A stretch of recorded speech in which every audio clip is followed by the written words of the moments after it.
legends are inside all of us, waiting to be born.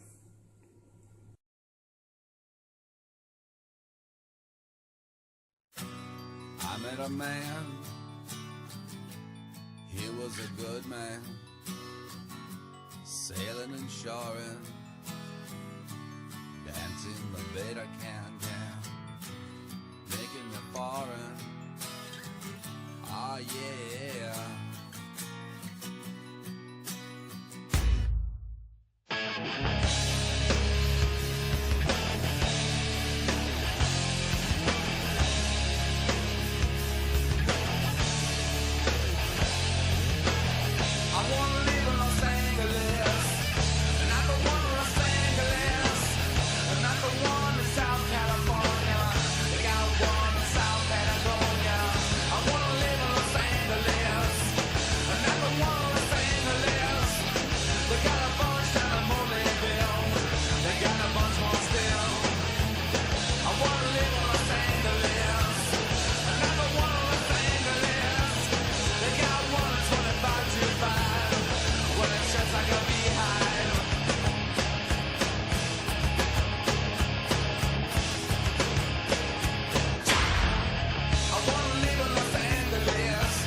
A good man, sailing and shoring.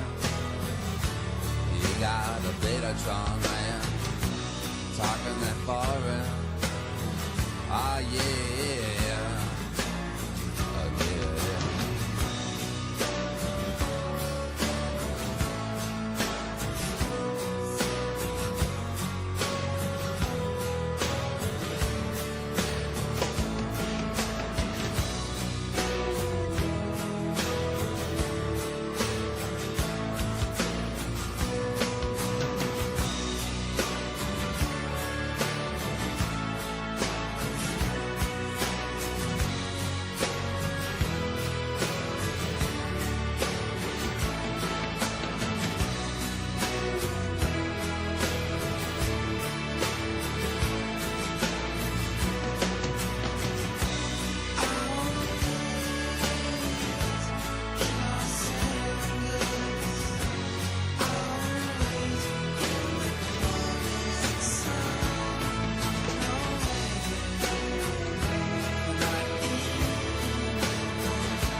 Well, good evening, Eldorado Championship Wrestling fans.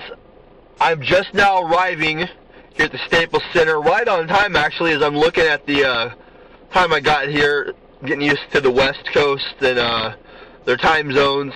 4:30 p.m. That means we are just about to kick off Summerslam 2, and I'm gonna get right to the chase. I've got a lot on my mind. I've got a lot of things going on. I will be backstage for the duration of this event. Don't worry, Jeremy McGlasson, I won't be ringside. This is not a handicap match or whatever you thought this would be. The card's been posted for a while, so you should already know. But anyway, I digress from that. I got a lot of things to do backstage. I got a lot of people to meet with. And so without further ado, I'm going to get right to the chase here with this announcement that I've been teasing for the greater part of this summer. Now, it's taken some doing. It's taken a lot of doing. It's taken a lot of meetings with the ECW Board of Administration. You've probably heard that name thrown around a lot. They're very stubborn and conservative old men, to put it kindly. So I do want to get that out of the way first, and I want to say thank you to them for allowing me to fit this into our fiscal year and our budget and things of that nature. So, what is this? What is this that I keep going around in circles about, you might be wondering? Well, as you all know, since I've been back into a more authoritative position, no, I'm not the owner of the company like Jeremy McGlasson keeps telling you all I am. I don't actually own the company right now. My ownership, stocks, shares, all of that, that's a touchy matter. It's a tricky matter, actually.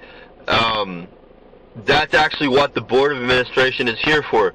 They are actually the shareholders and the principal owners of ECW right now. The judge, as you all know, he stepped down and returned to full-time in-ring duty. I'm actually just serving my purpose here as general manager, talent relations, and different things of that nature. I wear many hats, but I am not the current owner of ECW, as some people may lead you to believe. Now, with that being said, I do want to speak about talent relations, because this is what I've been trying to get to as I keep sidetracking myself.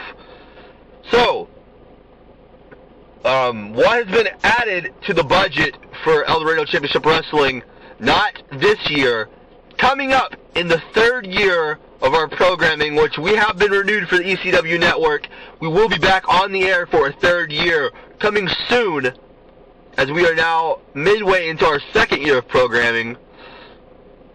And this is going to excite many of you. I am proud to announce the return, yes, the return of our groundbreaking, award-winning, developmental brand NXT.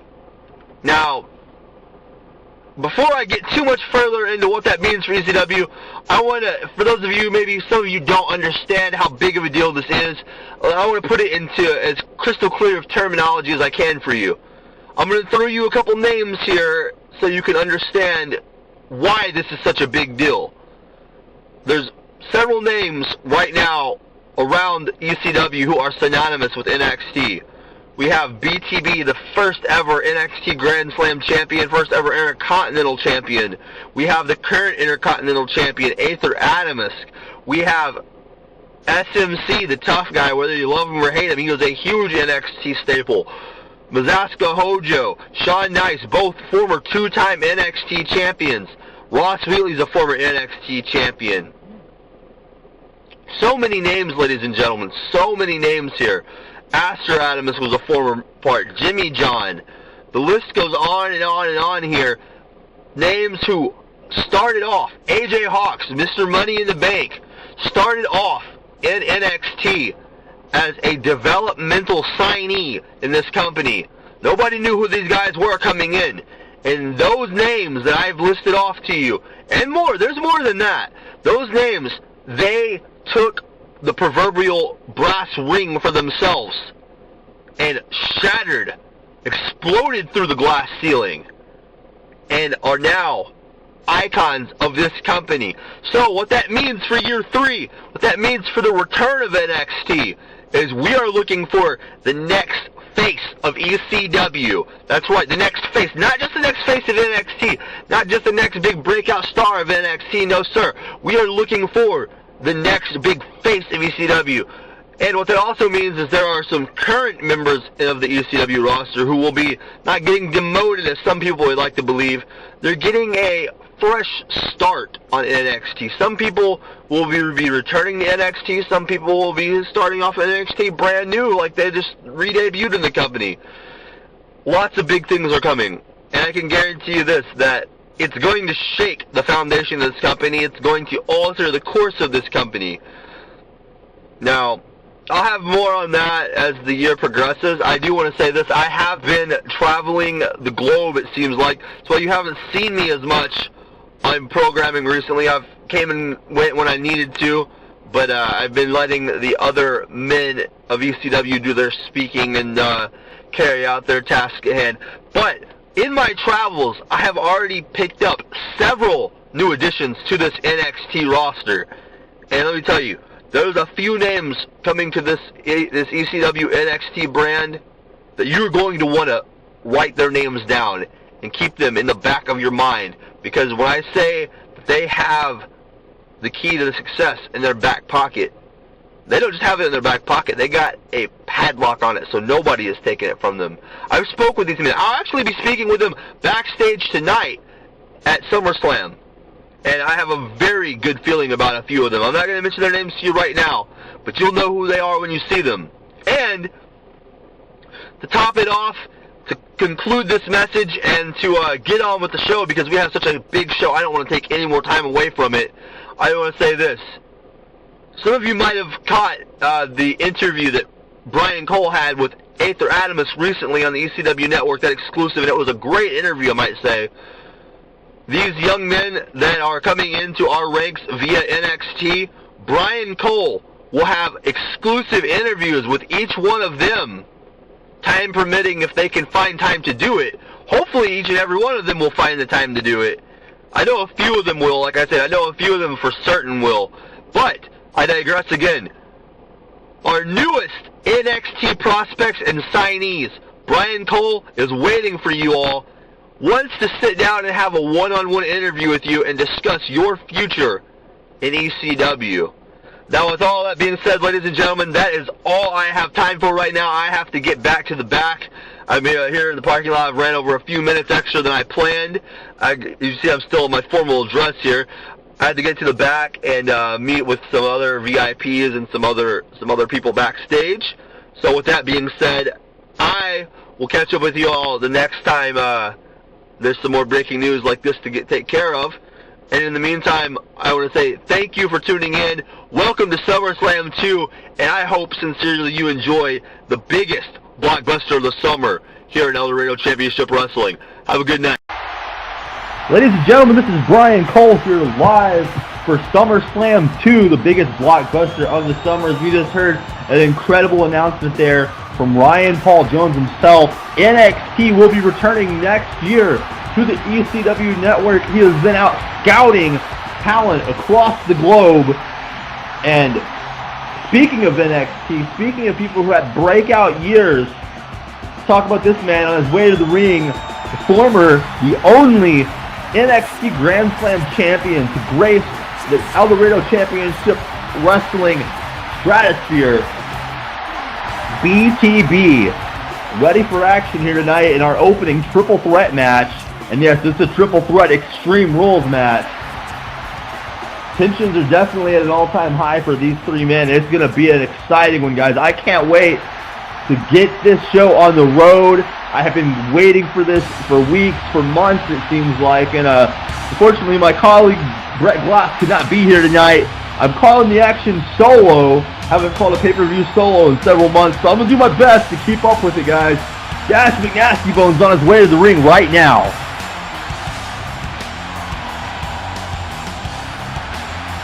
So these two, they had a war recently. They went to war. Dash McNastybones, also a former NXT standout.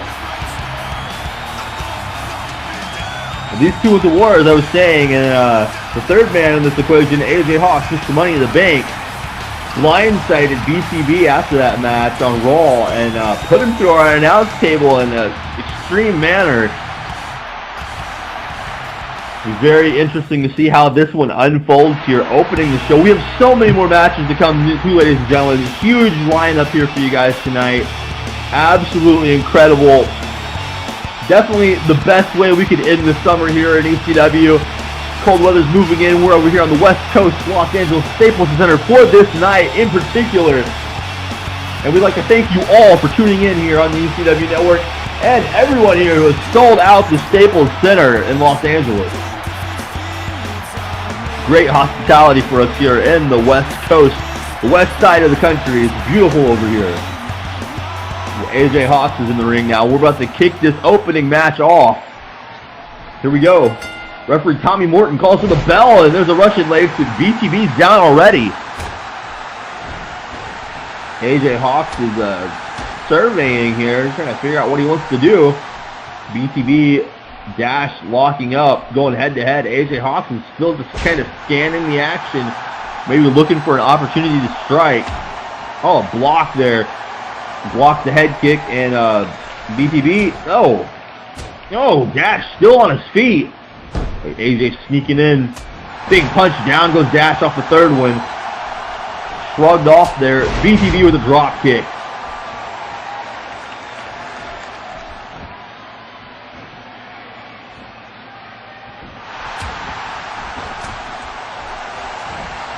Now we have all three men going at it here. Like a lock up. What a punch! An assisted punch there. Dash and AJ doing the damage to BTB. BTB is not the most likable guy on the roster. I can completely understand that. So neck lock here. AJ Hawkx is going for the arm already. Dash picks BTB off. And a high knee lift to the face. AJ Hawk's specialty. Knee to the face. Mr. Money in the Bank on fire, but he gets neck lock, suplex, thrown over there into the ropes. It's just going to be, oh no, counter. Goes all the way around for a neck breaker drop on Dash McNastybones. Into the ropes. AJ, no, counter. BTB clubs him to the back of the head. And it looks like he's going to suplex Mr. Money in the Bank. Look at this. Look at the power from BTB, suplexes him over. Well, this one's going to be an absolute clinic, ladies and gentlemen. I can guarantee you that. As BTB is ducking out here, leaving Hawkx and Dash in the ring by themselves. Oh, there's a big crossbody springboard all the way across the ring. BTB slides back in after a breather. Into Geary, down goes BTB. AJ Hawkx, wait a second, Dash kicks his leg out. Dash might be wanting to hit that trailer hitch submission on AJ Hawkx. We've seen Sean Nice submit AJ Hawkx once, the only man in ECW to submit him. Dash, I think, might be trying to follow suit here. Oh, BTB with the save. Thought Dash was going to get body slammed on the arm again.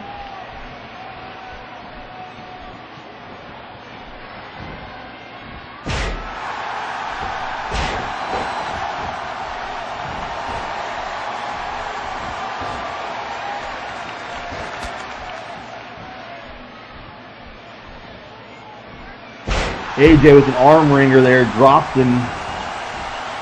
BTB now going after AJ. Leg trip STO takedown. See what we got going on here? Nope. Dash with the Irish whip. Oh, BTB hits the turnbuckle, bounces off of it. Knee to the midsection. Nice counter from BTB. And a counter from Dash. Throws him back in. Back and forth so far from these three. Look at this. Oh no, double team. No, AJ puts the brakes on and they collide. Meeting of the minds, setting Dash up to go for a ride here as this crowd comes alive on their feet. Death Valley Driver. BTB's trying to steal this thing, but AJ Hawkx breaks the pin up. Drop kick, down goes BTB. Dash looking for some kind of offense here, turning AJ Hawkx around. Oh, misses the clothesline. Knee lift, down goes BTB. Hawkx is in the driver's seat here. Look at this. Oh, Fisherman, no! DDTs him on his head. spikes him on his head with a rampaging DDT, and there's a drop kick that misses.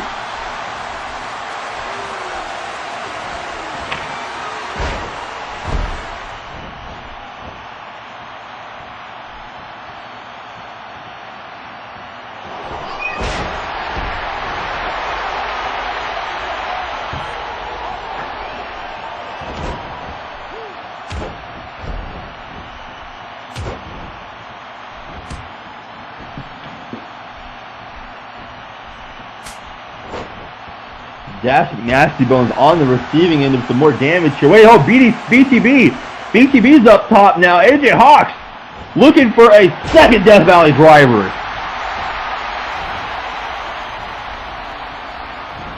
No, Dash countered. Oh, catches an elbow. Caught that one right in the face. No, counter. Scoop, Michinoku driver. Hooks the leg. This could do it. No, not even a 1 count. AJ puts the shoulder up. What an opening contest. There's a punch to the face from Dash. With a back rake, BTB turns him around. Oh, Dash knocked to the floor. Wait a second. Hawkx looking for something here. Both men on the outside, crossbody. And I think he got more of the floor than he did his opponents that time. Oh, Dash caught that time. Oh, AJ Hawkx, wait a second. What is this? AJ suplexes him onto the barricade. No, we've seen this from a couple people in the past. Sean Nice actually hit this on AJ Hawkx a while back. Turns around and looks at BTB. Telling this crowd that he's the man, and drops a leg on Dash McNastybones from across the outside of the ring to that barricade. Look at this. Look at the distance. Dash McNastybones might be out of this fight. Russian leg sweep. Down goes AJ Hawkx. BTB trying to capitalize here. He needs to get him in the ring and hit him. No, AJ throws BTB in instead. And Hawkx is going under the ring. This is all legal here tonight. Here at Summerslam 2. He's got a Singapore cane. We're far from Singapore though. Oh, BTB gets whacked. Whacked across the head.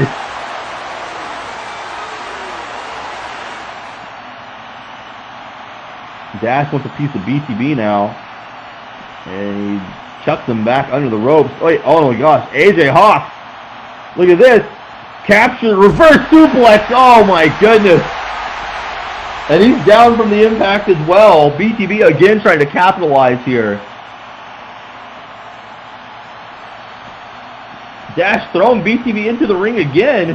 AJ was winding up for an elbow. Couldn't hit it.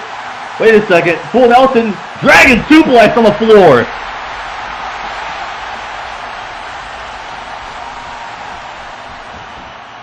Dash again is lights out outside of the ring. And there's the wing clipper on BTB. Wing clipper locked in. Look at this. He put himself between the ropes. Dash has got to get in there and save this match before BTB taps out. And he does. Barely breaks the hold in the nick of time.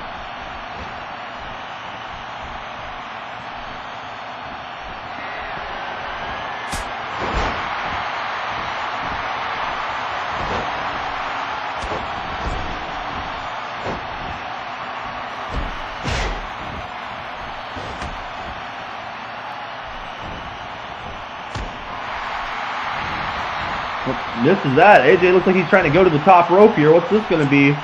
BTB with a back heel kick. And Dash has got a hold of AJ Hawkx, Mr. Money in the Bank. From, oh my God, from the top rope, superplex on AJ Hawkx. BTB now, the big Benny on Dash, and he's beat him with it before. Is this enough? No, AJ Hawkx breaks it up before a 1 count can even occur.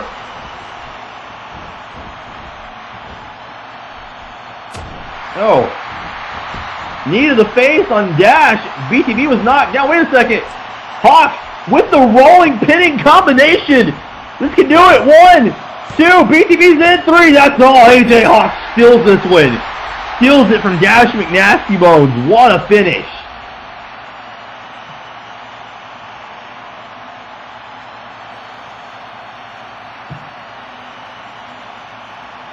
take a look at this replay here. I gotta see the end of that match again. He knocked BTB off the apron, and then he hit Dash with a running knee to the face, and then caught him with that rolling pin. He was just completely disoriented from that knee, that flying knee. Here's the pin right here. Rolls him up. Look at this technical offense from Mr. Money in the Bank. AJ Hawkx stealing this one in our opening contest, folks.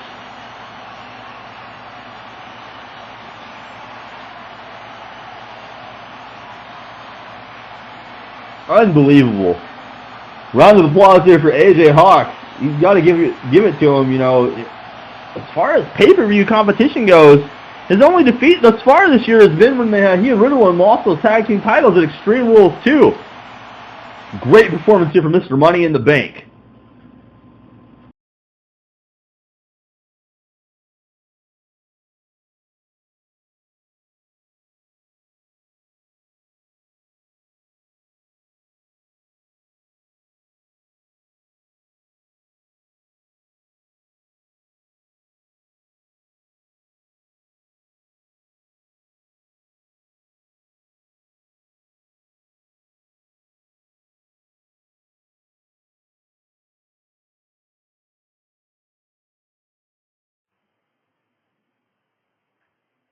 Ladies and gentlemen, welcome back to our show here. And hold on a second. Mr. Money in the Bank, AJ Hawkx, is on his way over here to the announce table. You have a working, there we go, we got a working mic right here, here we go. Yes, you see that, that is grade A, class A, perfect superstar right there, getting the win like I always do. That's why I'm Mr. Money in the Bank, and that's why those stars. Well, AJ, how you doing? How you doing? How you doing? What's good. that here? I want to hold this little tag, this big tag team right here. Absolutely. I gotta get your thoughts on this, AJ. Adam's Galaxy versus the 700 block. What are you thinking about this? Well, here's what I'm thinking. The Adam's Galaxy, I mean, they up for the belt, so they have to be good. They beat me Little until the belt, so they have to be good. And the 700 block is just comprised of the who's who of ECW, honestly. I mean, look at this group right here. Just Giachinno, McNastybones, that's the toughest guys here.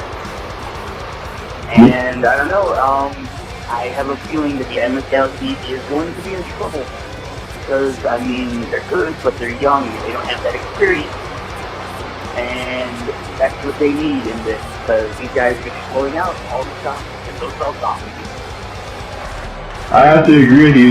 They've been neck and neck so far in non-title tag team competition, singles competition, going back and forth over the recent weeks. But you know, you know more better than anybody else what it's like to be in the ring with the likes of McNastybones and Giachinno. Yeah, I do. And remind me. We don't need any more young guys to set on fire here. Yeah, preferably not. I would prefer to see as little fire around the ringside area tonight as possible. Yeah. You're telling me cookouts full of this. Yeah, I don't even think about that. Anyway, the 700 block is taking the ring, and as you're saying, Giachinno is out here with him tonight. I wonder if he's going to try to get involved in this and turn the tide for his men. Well, wherever the 700 block goes, Giachinno is not that far behind. He's the ringleader. He is the master of the chaos. It is the 700 block. So you have to think, if they get into a little bit of trouble here, he's going to be there to even the odds of the scale in their favor, so to speak. Yeah, it makes you wonder. I guess Aether is backstage getting ready for his big match with Gambit later tonight, as Aster and SMC are opening this thing up, and looks pretty even so far. Yeah, SMC, both men countering each other here. The counter, look at that. Oh! Slap him in the face. Wow, no respect here already. No. Yeah, both the teams don't like each other. This isn't spiritual competition. This is a fight. And I like a fight. Oh, and speaking of something like, look at this power. Look at that.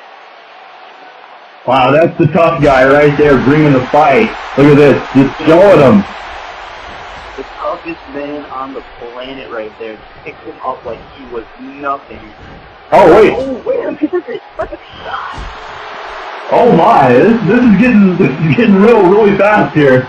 Aster with the belly to belly. Nice maneuver there from Aether Atomsk, the younger brother. Little power from him himself right there. I always say he's the powerhouse of that trio. You got the speed from Aether, you got the technicality from Tiger, and you get the power from Aster. And just as you say that, a standing moonsault from Aster. The power, and he's got that height there. I mean, him and Aether are brothers, so, I mean, Yellow doesn't fall too far from the street. Absolutely, they're definitely... Oh! Again, McNastybones trying to get involved. Look at this. Look at this S&C, though, taking advantage from behind.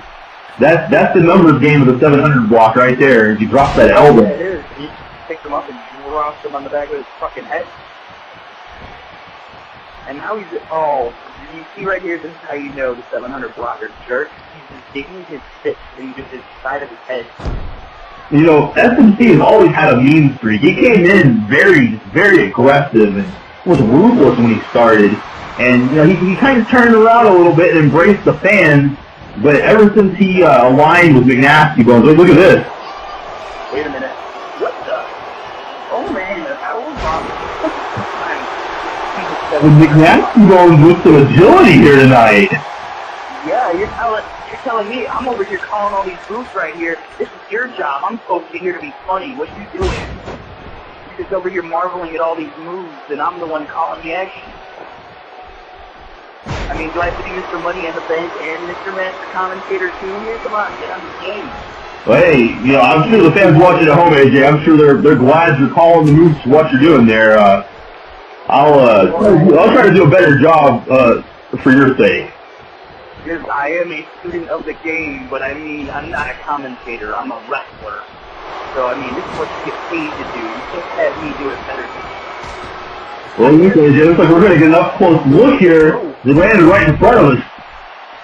Might want to move that briefcase before McNastybones tries to light it on fire. But he ain't getting anything of mine. That's why he's over here wrestling for the Tag Team Championship. And I have a contract to wrestle the EW Heavyweight Championship anytime I choose because I am better than everybody in this ring. Well, I've got to ask you, AJ, you know if the 700 block wins here tonight, that guarantees McNastybones is the first man on the main roster to hold the Triple Crown here. If you say you can't win tonight... It's about who does it the best. And he might be the first to do it, but he's not going to be the best to do it. That's the difference.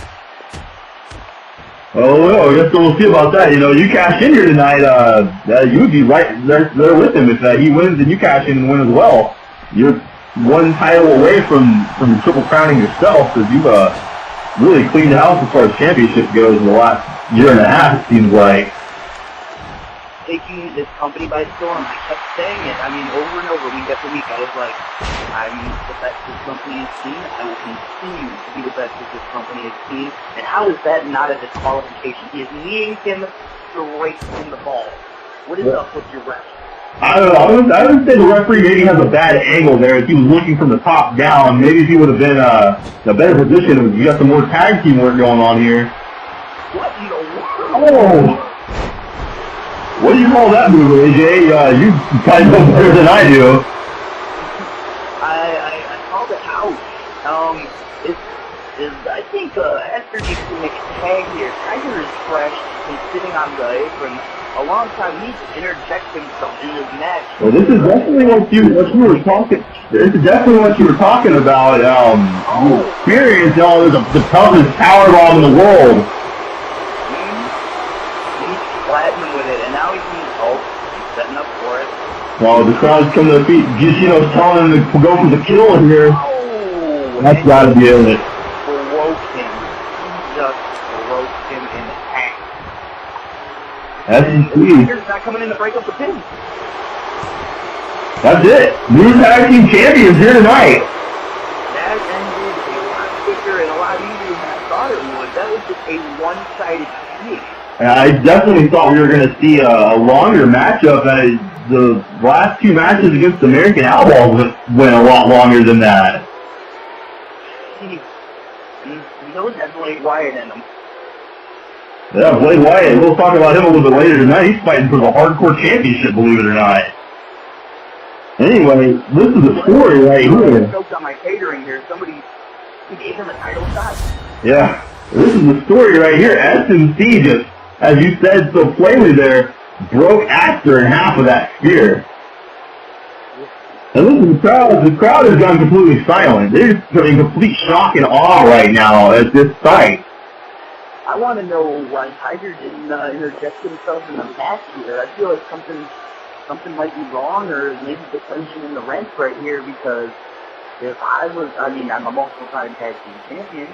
If I was in this, I would have found a way to break that out and not lose the belt so easy. Yo, I'm gonna go ahead and not to discredit Tiger here. I love the kid, but I have to say maybe it's inexperience. I think he's not as familiar as you say with someone like yourself to the tag team thing. And I know that they had a good run as champions, but veteran instinct would have told you to ignore the rules while you had to there to keep the match alive. Exactly. And that's why they're not the champs anymore, because he just tried to stick too close to the book and not keep his eye on the prize. Yeah. I'm pretty sure that the head of the guys is going to have something to say about that in the back. So speaking of, this is going to be a war right here, AJ, and this is for a #1 contender shot at the World Heavyweight Championship next month at Night of Champions 2. What do you think about this? Mike Giachinno, Kyle Parks, this is advertised as their last meeting, a last man standing match. Oh my God. Well, you guys say it's the last meeting, and if these guys continue to work here and continue to wrestle here, I don't know if it'll be their last meeting, but this is definitely going to be a barn burner. I've been in the ring with Parks, I've been in the ring with, and both of these guys are masters of their craft. And I say, this is the absolute most savage we've seen Mike Giachinno. Even before he was a member of the Illuminati, I don't ever remember him being this vicious. You know what, though? I mean, he might be vicious, but I have to say I kind of like it. I like it when somebody shows a killer instinct. And that's what he did. He is high on the prize, and he's showing that killer instinct. Just like I had that killer instinct when I won Money in the Bank briefcase. But it doesn't matter really who champion is going to be when it comes down to it, because I have the briefcase. I am very be the champion of this company. Absolutely, AJ. You definitely, I have to say, of the past 2 Money in the Bank holders that we've seen, my money is on you if I'm betting.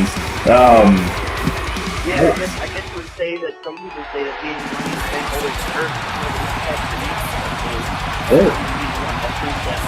and then the stakes are the highest for you. It's almost a go big or go home. You have to cash in or you're done. That was the stipulation added to this year's Money in the Bank. And trust me, I don't plan on just sitting on this briefcase and being on the sideline, so to speak, with all the other Money in the Bank holders. I plan on cashing in. I plan on going for the title. Speaking of, Kyle Parks is still making his way into the ring here. Speaking of past Money in the Bank holders, you got to think, I think the first Money in the Bank winner, Andrew Dunford, whichever name you know him by, I think he just was pursuing experience. He wasn't prepared for what responsibilities it held, and I think Tyson Black was using it as a security blanket. That's my personal opinion. And you know what? I completely agree. Dunford, done whatever, he's done here.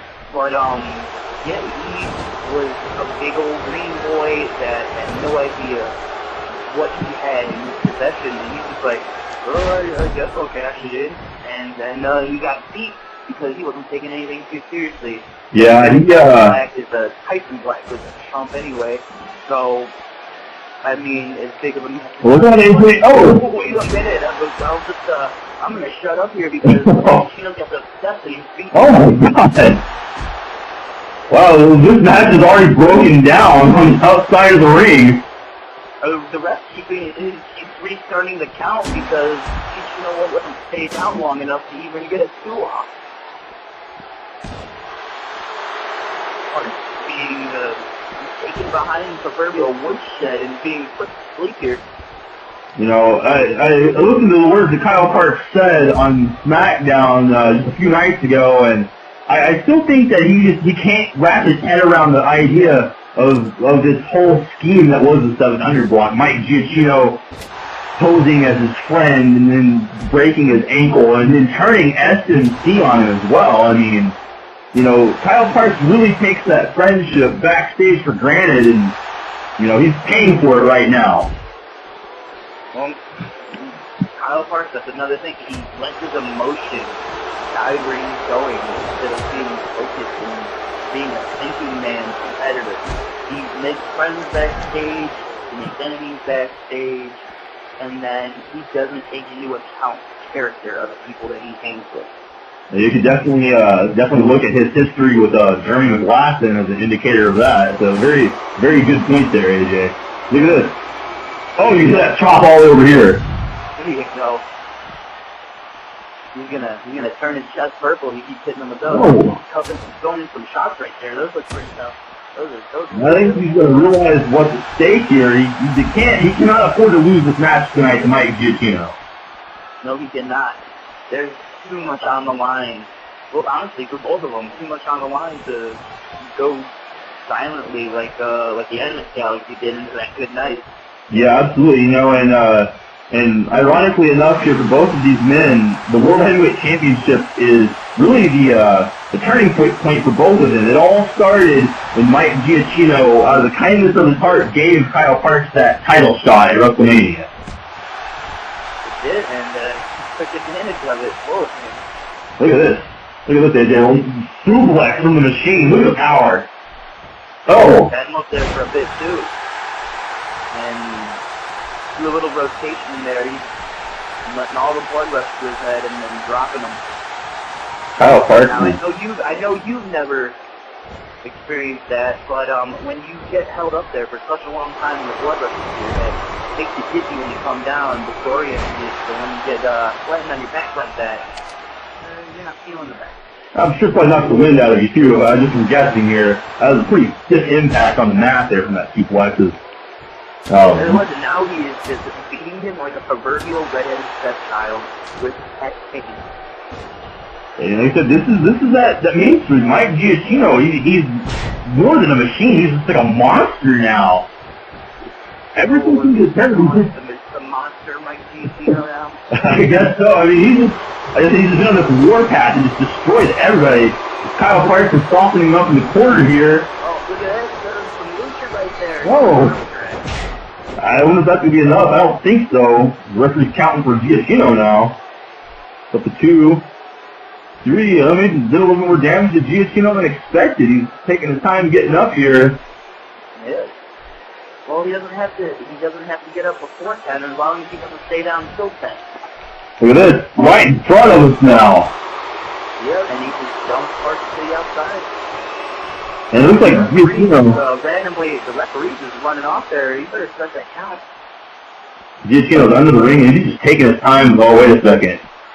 Now, there's a table. Parks is none the wiser right now, and then Parks gets out of... Is that a bat? I think it looks like Jeremy McGlasson's bat. What is it doing under there? Like a replica of it, at least.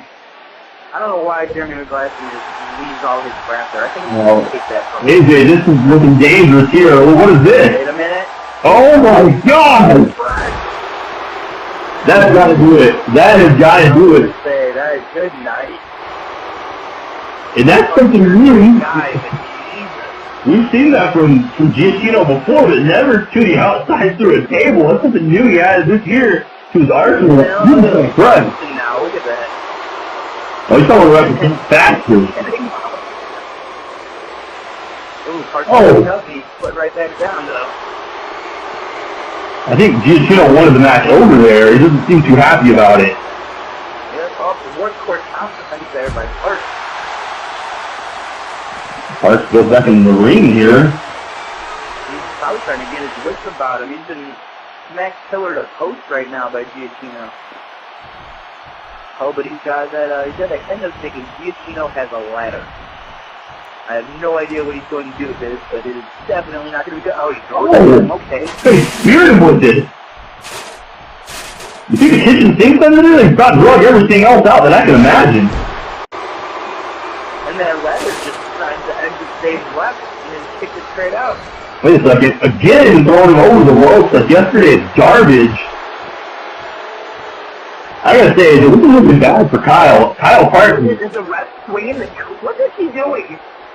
Oh my god, the ref is out. Oh wow. What's going on here? Is the ref in the back pocket of the 700 block? You see him swinging that... It looks like he was trying to hit Kyle Parton with that kendo stick for whatever reason. I'm not sure what was going on there. We need to tell the higher ups here that those refs need to be biased, not biased here. They're in everybody's back pocket right now. Isn't Mike up on top of the ladder? What's going on here? They're just chilling up there. Their heart's gonna meet them up there. Oh no. This never ends well. There's nothing beneath them. Oh my god. Oh no. You can't do this. You can't. Oh. Oh my god. There's a superplex and there's a holy shit flex. And that was a holy shit flex. There was nothing there. That is ground. There's nothing to break this ball but solid ground right there. I couldn't tell from where the Kyle Park's even moving. It doesn't look like it. He's done. Look at this one more time. Look, oh my god. You could be like, oh, but there's this padding on the ground. That padding is not going to stop a 20-foot fall from hurting that much. Well, Mike's feeling it, but he's feeling a lot better about his chances now. You know, he's been on a warpath to reclaim that championship ever since it was taken away from him. And, right there, he just suplexed the shit out of Kyle Park. He looks like he's kind of looking over here at you, AJ. Look at this. Yeah, go ahead and look at me. Go ahead and look at me. You just fell off a ladder. If you come anywhere over here, I'll beat you to death with this briefcase. I gotta tell you, if I'm McGlasson, if I'm McGlasson or if I'm Reed Jones, I'm definitely gonna watch that match and take notes because Mike needs to know. The first note you should take is don't climb a ladder with him. Yeah, absolutely. Wow.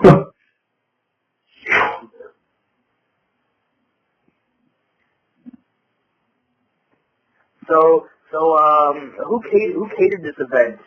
So I could tell Ryan to go into their shop and destroy them because this food is terrible. I was trying to remember. Actually, there's a couple of different people. I'm not too familiar with the West Coast side of things over here. Trying to think off the top of my head. But, honestly, I grabbed some food before I came in, so I can tell you. So it's Aether Atomsk versus Ed Gambit. Final at SummerSlam. He's talking here. I've had one win over you, you've had one win over me, and we both rose from NXT. I want you to ignore the polls and ignore what everybody else is saying. And I want you to fight. Fight with everything you've got. Because that's all we have. Our skill set. I may have the Atomsk Galaxy behind me, and you have Ed CW Universe behind you. But when we get in that ring, it's my fist versus yours. It's my feet versus yours. It's me versus you. May the best man win. Here we go, our next championship match of the evening. This has been a very interesting story unfolding here. Just listen to the reception for Aether Atomsk, AJ. Everybody loves him. I mean, I think he's alright, but everybody else loves him. Let's say what I love. I love that Work Pegasus t-shirt that he's been wearing lately. I think that's a pretty neat shirt he's got going for him there. It's definitely one of the best colors. Yeah, nice shirt, but we're not in the business of selling shirts here. We're in the business of wrestling. So, you might have that shirt, but you better come ready to play tonight. Well, you got a point there, you know. Their last meeting, Gambit actually rolled him up and beat him. It's a good thing the title wasn't on the line then. And here's a guy you know a little bit about, too. You've been in the ring with him before, AJ. Yes, I have, and he's no slouch. He's definitely no slouch. And unlike Aether, there's way too much text on his shirt. What does he think he is? And nobody's going to take the time to read that, but I mean, that doesn't say anything about his ability in the ring. Apparently, Gambit believes he's the greatest. That's what I can see as he's walking down the ramp here. Well, if he's the greatest, then he should have no problem taking his belt from Aether then. I was a little bit. They win belts. As I say, it's definitely great to see him back. I really didn't think after he was taken out by BTB right before WrestleMania last year, we'd see him in our ring again. But I'm very pleased. And, you know, it's interesting to point this out. You and Aether both, AJ, both of you actually made your pay-per-view debuts at SummerSlam last year. You had a lot of new blood this year at SummerSlam. Yeah, I was going to say, a lot of guys I've been in there with before, a lot of new guys I've never been in there with. So, I mean, SummerSlam kind of seems to be the time to just hop in and see what you got.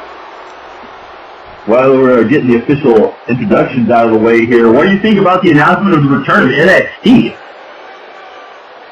NXT is where I got my start, so I mean, the fact that NXT is going to be back and hopefully better than ever with some of the new talent that's going to happen, I'm all for it.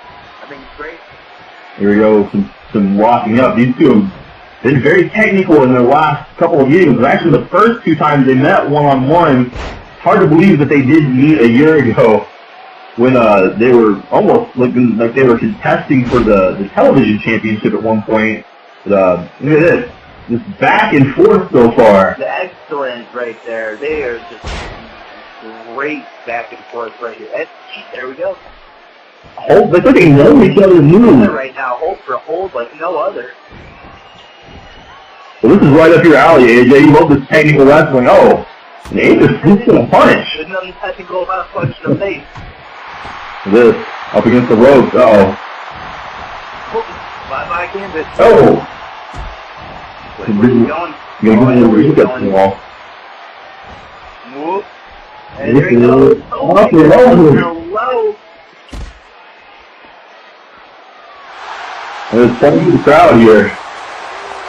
Right in front of that little guy right there. Oh, never mind. I thought he was little, but he stood up. He's a little bit bigger than I thought. But yeah, right in front of the fans right there. That's where you tell him to get back in the ring here. Definitely don't want to see this end in a count out. We're going to see these two go to a finish. Nice leg drop right there. Aether in control. Got him the front neck lock here. What's Aether looking for this time? Oh, it is a jury putting Gambit down the hard way. Rib kicking and splitting his dome right there. Ooh. Not enough for him to lose complete control. Gets him a 10. He said Gambit is not a slouch, like you mentioned, and he's definitely going to give you a fight until he can't fight anymore. Yeah, it's been pretty even so far. Other than that dive, both of these guys going back and forth, just reversing, countering. They have an answer for each other. Absolutely. Oh, wait a second. Look at this rolling combination. Just a leg and a shoulder hook. Oh. Not even a one-count, though. Gambit's like, get out. Punch to the midsection there, kind of shake him off. Wait a second. Oh, nice big shot. Another shot. Ooh. I felt those were pretty hard. I was going to say, for a guy that flies around a lot, he chops like one of the bigger guys. Look at this belly. He kicks off. Wow. Aether going to great lengths here tonight. He's got the conditioning. He's not human. His conditioning is definitely otherworldly. He's measuring from up top here. Oh, God. It looks like his depth perception was off a little bit. Ooh, Gambit turns things around again. Wait a second. Oh, there he is. Get right back on top of it. Oh. Another kick. You can tell he's been working the kick pads with Tiger. Oh, it was good. Another instance, right to the back of that head right there. What was this? Oh. Wow. Nothing technical about that. Oh, Gambit slugs him off right there. Oh, listen, right back at it again. I told you it's so even. Both of these guys have an answer for each other. Gambit, no. Take the forearm there. Look at this, just weak turns over. Second time right there. Oh, God. Dragon run from the top one. Only a one count. Gambit just powers through it. Yep, he went to the well a second time. This time it paid off. He was able to gauge where he was standing. Oh. So he didn't help him with that leg trip at all. Well, Gambit, you know, he's got to have done his homework. It's not really a big secret that if Aether has an Achilles weak spot, it would be his knees. Yes, it was. Look at this! Oh, right there. One, no, only a one count again. He can't keep Gambit down at this point in the matchup. He can't, but those spins, he keeps throwing his shoulders down on that and making him power out. Oh. He's going to run out of juice eventually. Right, that big running kick. Going up again to the well from the top rope here. Moonsault. Pushed away because it's got to be more damage. One. Oh. Oh man, Joe, he's pissed. Not pissed enough to avoid that combination. Oh.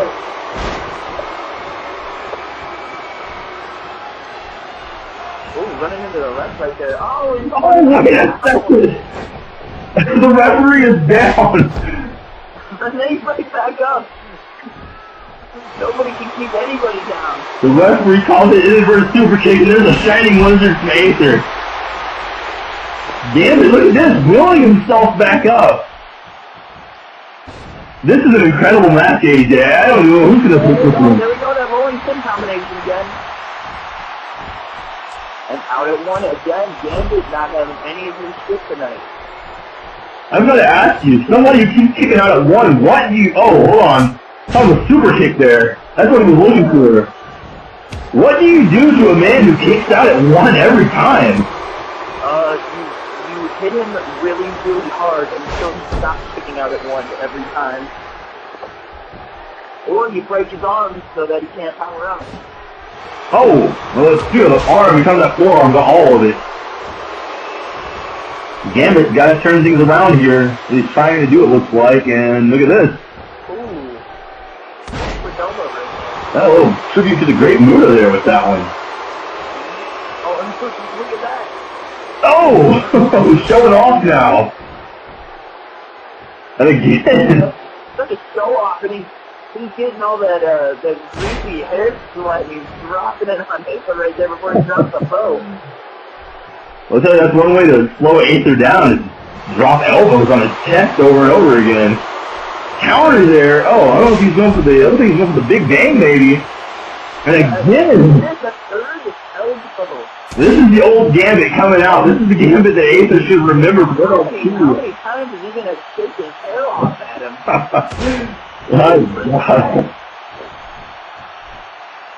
This is starting to remind me of when he hit Aether back then with the title. Oh. Disrespect right there. Look at this. Oh. Aether back in control again. What a matchup this has been. This Intercontinental title is really shaking things up. Oh, back kick to the midsection. Shoots him in. That's another one. Wait a second. Gambit. What? And a neck breaker. We got Aether back in control. Gambit needs to do something. Wait a second. He's looking for it again. That's it. Oh! That looks like that took a lot out of Gambit. Wait a second. He's got the arms rolling through. Throws up a big crunch. You've seen him put people out with it before. Oh, and he's got game over right there. Aether Atomsk is here to stay as your Intercontinental Champion.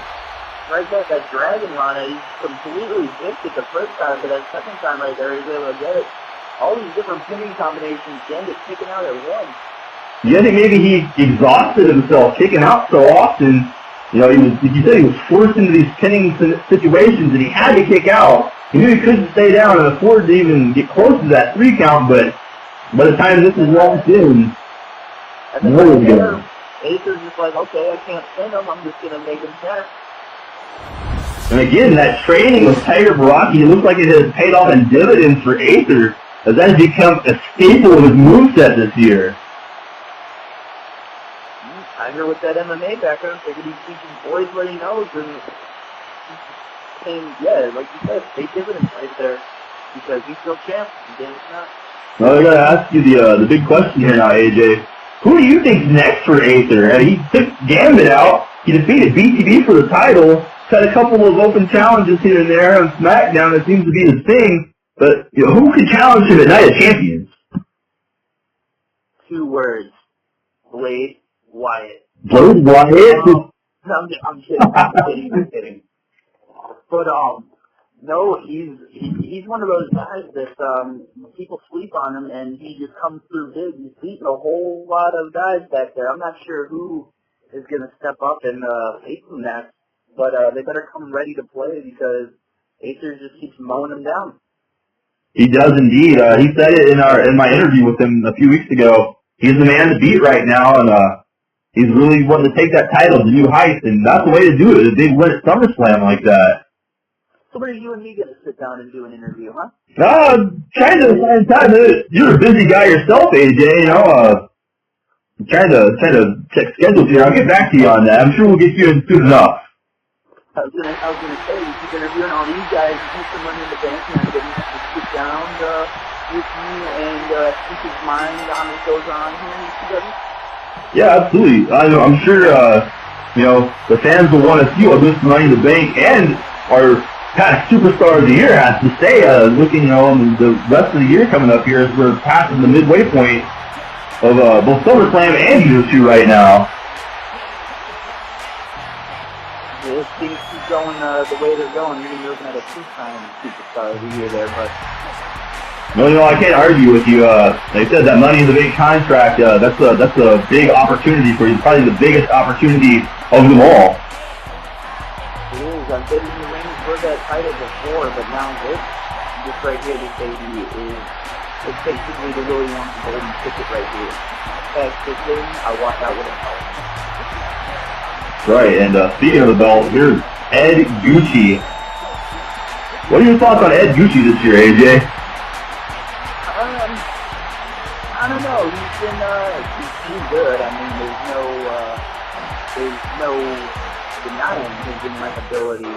But I don't know. He kind of rubs me the wrong way. I always have to like put my hand on my wallet every time I walk by him. It's somebody's been to jail before. Well, no, he's definitely a fan favorite. A lot of people really seem to like him as the hardcore champion, and he's really dominated the polls for this fatal four-way match. A lot of people think he's walking out with the belt intact. And here's another guy that you know a lot about, Shawn Knight. This guy, one of the biggest mouths in ECW besides mine. He definitely has a high opinion of himself. Yeah, he does. But hopefully it knocks him down a peg when after our little get together. You know, do you think maybe he learned anything from that? You said you have a little something extra that he doesn't. Think maybe he picked up anything from that? You know what? We can only hope. Honestly, I want the kid to get better. I want him to not have to. He always draws on the past. And it's like, oh, I did this, I did that. It's not about what you did. It's what you're doing now. You're doing a whole lot of nothing now until you got this opportunity. Well, you know, Speaking of doing a whole lot of nothing, here's Blade Wyatt. Yeah, it looks like a couple of those children in the front row took a few steps back when he went by. He's definitely a little bit of an oddball. Yeah, he is. And entering through the crowd, I'd be holding my kids a little extra tight. I feel like this guy would come and snatch one of them up on his way to the ring. He just gives me a weird vibe. You know, I've tried to reach out to this guy for interviews in the past, and he wouldn't even respond to me. He just completely ignored it. What is this? I don't know. you're the guy that's supposed to have all the answers or anything here. Well, I'm not seeing this in my notes. I wasn't planning on a vignette for this matchup. I know there's one more person in this match, but all been caught in my list. There's only a couple of people I know that these little mind game notes here.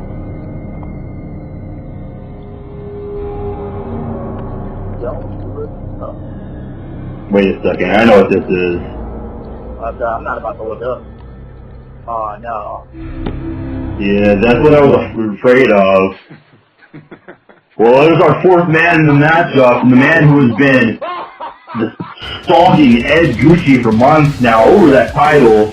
The man who's nearly chased Shawn Nice out of the company before, and who's even set his sights on Blade Wyatt. Mizaska Hojo. Yeah, crazy big human being. You know, AJ, you actually defeated him once upon a time on NXT. I've seen this. They've had me team with this guy before. That's right, we did see this before. This is probably one of the weirdest experiences of my life. I was back there, I was trying to get and he gave me this weird stare every time I tried to talk to him, and I couldn't tell if he was like registering anything I was saying, or if he was like picturing like eating me or something. That video package just said he's gonna feast on their rotted corpses or something like that. This guy is, we're talking about Blade Wyatt being just a bizarre individual, but I don't even like to talk about Mizaska Hojo loud enough in a close proximity. Probably children for breakfast. I'm almost certain that he's got like a freezer full of like body parts that he just he's like to do that guy. Well, he's definitely the biggest man in this matchup, standing, hulking over everybody as he looks around the ring. And AJ, this is something you know all about right here. You're a 3-time hardcore champion in ECW. You've been in there, you've been in 4-ways, 3-ways, ladder matches, you name it. You've fought for this title countless times against some of the toughest sons of bitches here in the company. Who's your money on tonight? And this is probably the craziest human being there. Probably Hojo. Hojo not only has hardcore experience, he has deathmatch experience, which is just hardcore on steroids, I guess you could say. That's what you have to do. You have to be a sick maniac to want to be in matches like this. You have to be a sick maniac to want to take objects or put people through objects and wreck another human being. Like Shawn Nice is really trying to stretch Blade Wyatt out here. These advanced submission holds. You have the technical ability to only get you so far. You have to. He's like, oh! Basically, what I did when I was hardcore champion is I found everything that wasn't nailed down and I beat the other person with it. That's normally what you have to do to keep that going. Hojo rakes the back of Ed Gucci there. Look, these guys just going at it. Shawn Nice with Blade in the corner here. Look at this. Some agility. Throws him across the ring. Big old multi-flip right there. And then Hojo still working Gucci over. Oh, this Shawn going after Blade again with a powerbomb. Little, almost a proto-flex that was. Oh, if I was Blade Wyatt, I'd probably just hop back over that barricade and go back to whatever cave I called out of. No, one thing that keeps troubling me here about Blade Wyatt is he hasn't spoken a word about Shawn Nice giving Jimmy John that concussion on SmackDown. That was just like 2 weeks ago, and he kicked Jimmy John to the ring post. Blade Wyatt was nowhere to be found and hasn't even responded to it. Blade Wyatt is weird. I don't think he has any loyalty. He's out for himself. And but he's also right now, I feel like he's outclassing this match. All these superior competitors right here, and then the second I say that, he power slams Hojo. And that Gucci, I think he heard what you were saying about things being nailed down to a sledgehammer. Oh, just spiked it on Shawn's shoulder there. Trying to cave Shawn Nice in with that sledgehammer. I was looking for a flapjack, got countered. Him and Gambit really love that flapjack maneuver. Look at this. Look at Sean Oh! throwing Hojo. Natural suplex and look blade. Wyatt snuck in there, going for the pin right there. Maybe I'm giving him a little less credit than I should be. Sean looking for the suplexes all over the place here. Gucci taking a belly to belly that time. And there he goes. Oh! Sledgehammer on everybody. Oh! So far, the sledgehammer is the only thing to be Oh. in this match right now. It's definitely done some damage here. Now Sean going after Hojo. Oh, wait a second. Oh, he was lining up that big thumb to the throat. And look at this. Oh, and he gets power on his head. And then a big belly to belly by Gucci. I mean, Sean really said a bold statement a couple nights ago on SmackDown when he, after the match, after submitting Blade Wyatt, he just stomped the living hell out of Hojo. Like, oh, Gucci's going for the ring steps now. Smart man. This is a hardcore match. You got to get all the weapons you possibly can, and then you have to beat everybody else with them. And Hojo just takes a nice surprise. And there's that baseball bat again. What is the baseball bat even doing under the ring? I don't know how many baseball bats McGlasson has under that ring, but he should probably, wait a minute. He should probably not be leaving those around. He's going to run out of those soon. Sean got sledgehammer. Oh, the Hojo. This is bad for Sean Knight. Hojo's got the hammer now. Oh, and he takes it back. Oh, and he nails it with it. This is definitely breaking down. This is what the fans were hoping to see here tonight. Oh, what a drop kick.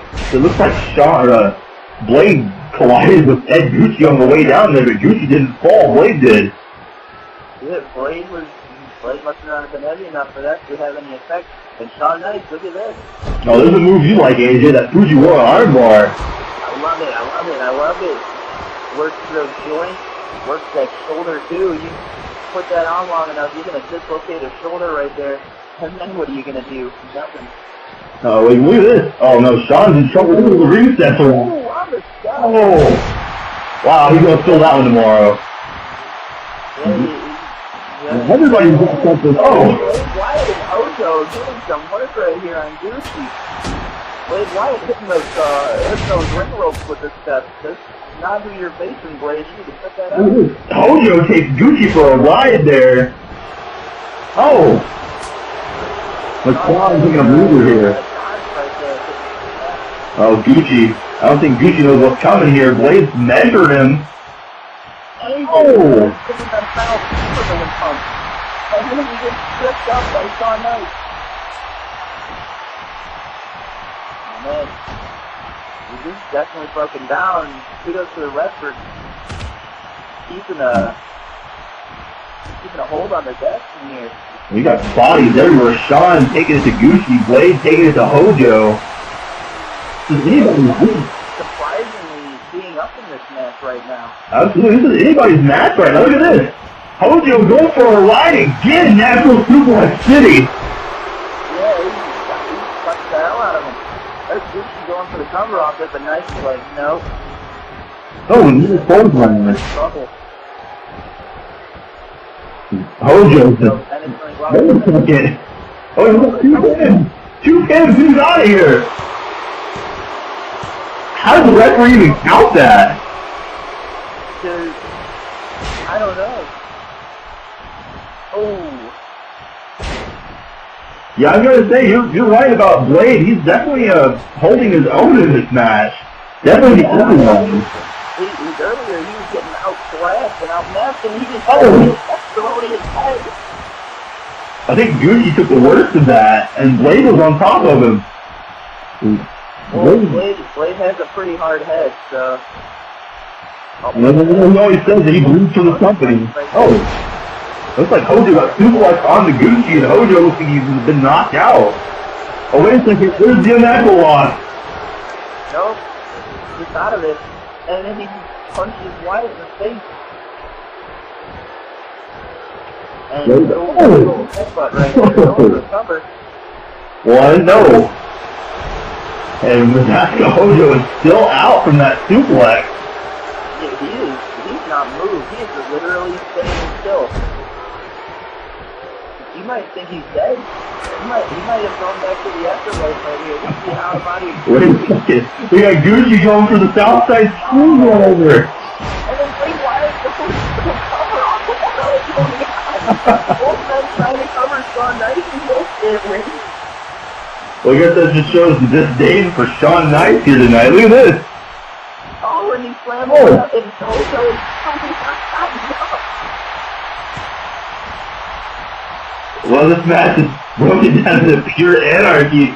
Gucci's firing up on Blade Wyatt. The ref looks like he's trying to counter cover. Nobody's pinning anybody. What is he doing? Wait a second. Hojo rising from the dead. Blade Wyatt is out right there, and looks like he's going to be there for the picking for Hojo. Wait a minute. Oh, wait a second. Oh, Blade Wyatt's signature. Goes to the pin. Wait, another pinfall. What's going on here? No. Both men break it up. I guess they saw each other going. Oh. Good. And then Gucci's a big move. Oh. Right there to break it up. This match just continues to get crazier by the second. Hojo's looking for something on Goose. No! Shawn Nice, the opportunist. This match has completely broken down. And Blade's going for a ride down to the south side. Gucci paying tribute to his buddy Giant Mitchell. Nice right there on top of it. Oh. Not letting anybody get the pin. Gucci is trying to clean house now. Look at this! That's nice! That's nice! Wait a minute. Oh no! The Blade's happened. And Gucci was going for the pin on Hojo, but Shawn Nice is stolen with it. The referee just sealed. The referee was too busy focused on Nice and Wyatt, and then Wyatt ended up tapping out. What a match, what a turn of events here. You know, Ed Gucci is not going to be happy about this. No, he's not. He didn't even get pinned to lose that title. You gotta think there's gotta be a rematch. Look, Ed Gucci, he looked over and seen the tap out as it happened and knew he was too late. Wyatt's arm was, you are not supposed to bend that way. You are definitely not supposed to bend that way. Shawn Nice picking up his second championship here in ECW, a former two-time NXT champion, and now a hardcore champion added into the history book. Sure, we're going to hear about this.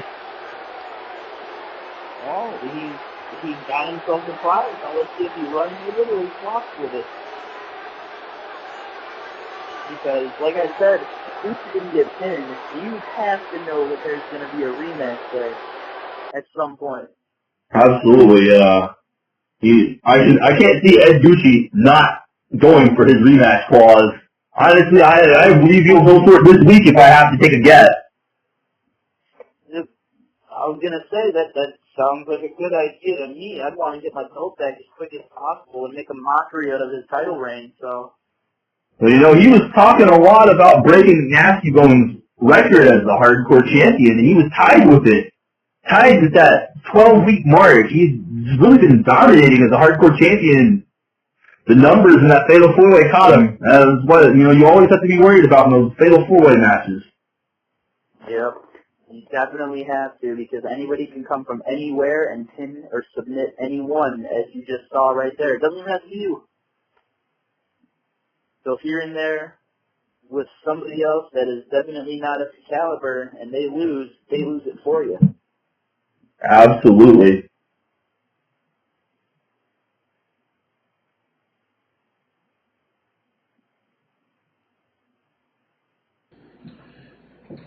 ECW. Tonight, we are on the brink of the best damn pay-per-view of the year next to WrestleMania. Ladies and gentlemen, tonight, not in the main event for some odd reason, I get the privilege to beat the hell out of the son of the boss man. Well, I guess you could say former boss man. But still, I get to beat the hell out of one of the legacy of the Joneses. One of the generations, so to speak, yet again. And he wants my gold. Reed Jones wants my gold. And even though Ryan Paul Jones has came out and said that he's not that kind of man, I still think that there's some sort of power trip here to play. Even though he is not the owner of the, or, well, technically not the runner of the company anymore, and the board of directors are, there is still a little bit of leeway there, and you cannot tell me that there isn't Ryan Paul Jones. Your son does not deserve this chance at this title, and I'm going to make it very clear that he does not deserve, because I'm going to beat the hell out of him. And you're lucky if you don't have to go spend the rest of your hard-earned general manager money on a funeral. I don't understand why the Joneses can't stay out of my fucking hair. But tonight, I'm going to nip it in the butt. And I'm going to clean this up once and for all. And then I'm going to move on. And I'm going to continue my title reign. I'm going to continue being ECW's king, #1, the most wanted man in ECW. And nobody's going to stop me from being the best damn thing that's walked into this company. Because it's going to be a very cold night in hell when I lose this belt. And let me tell you, Reed Jones isn't the man that's going to take it from me.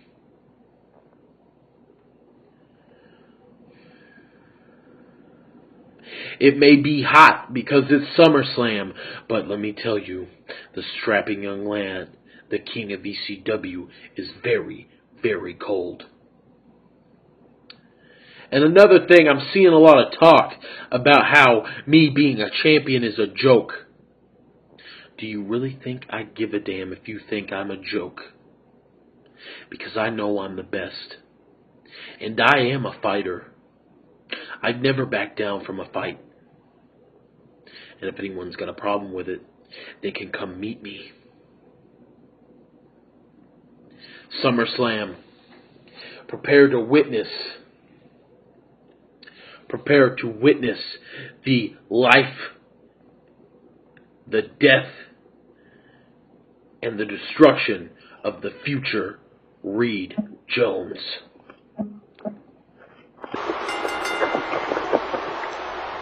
Well, good. Those were some strong.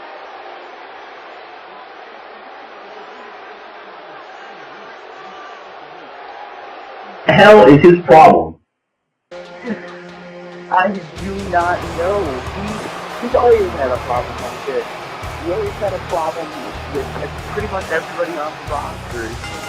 Everyone thinks that everybody sees him as a joke.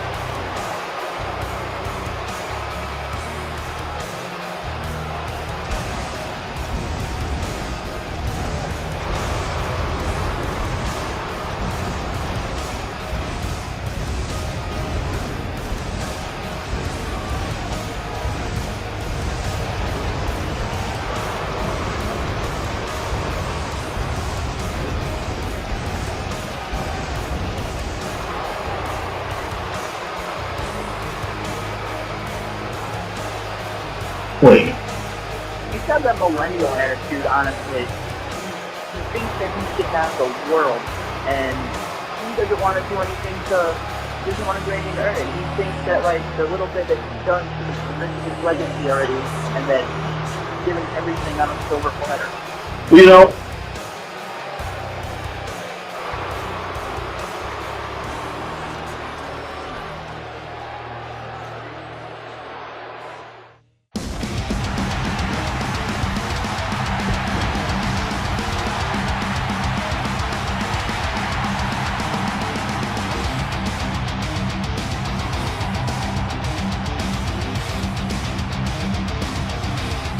know, they're just gonna. And beat him up and take his belt. Yeah. Maybe Or maybe he's going to get scared and he's going to have me defend him.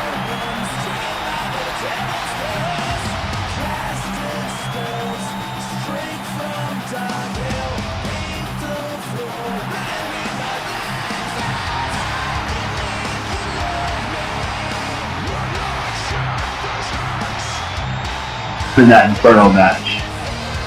Well, I mean, I look back on it and like what you saying, the grand opening, it happened. It happened. It made me who I am today. It made me turn into the dominant wrestler that I am today. Well, I mean, in a way, I kind of have to thank it for being a giant cookie and basically giving me the title shot right there. The only difference is now that I am running the bank and I go for that title, I'm coming home with a belt.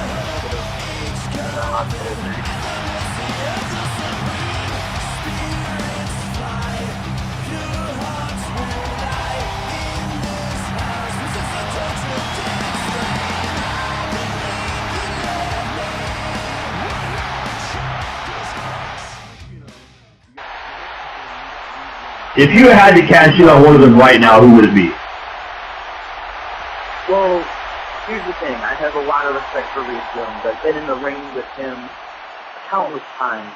So instead of just cashing in on a weekend Reed Jones or something like that, if I had faced him for the belt, I'd want to face him straight up.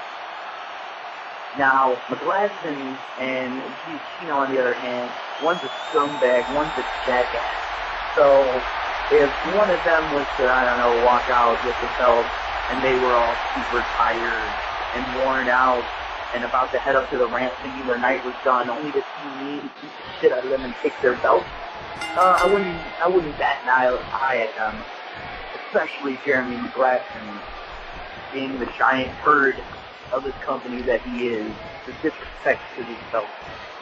Absolutely. I'd have to roll my eyes every time that calls himself the king of this company.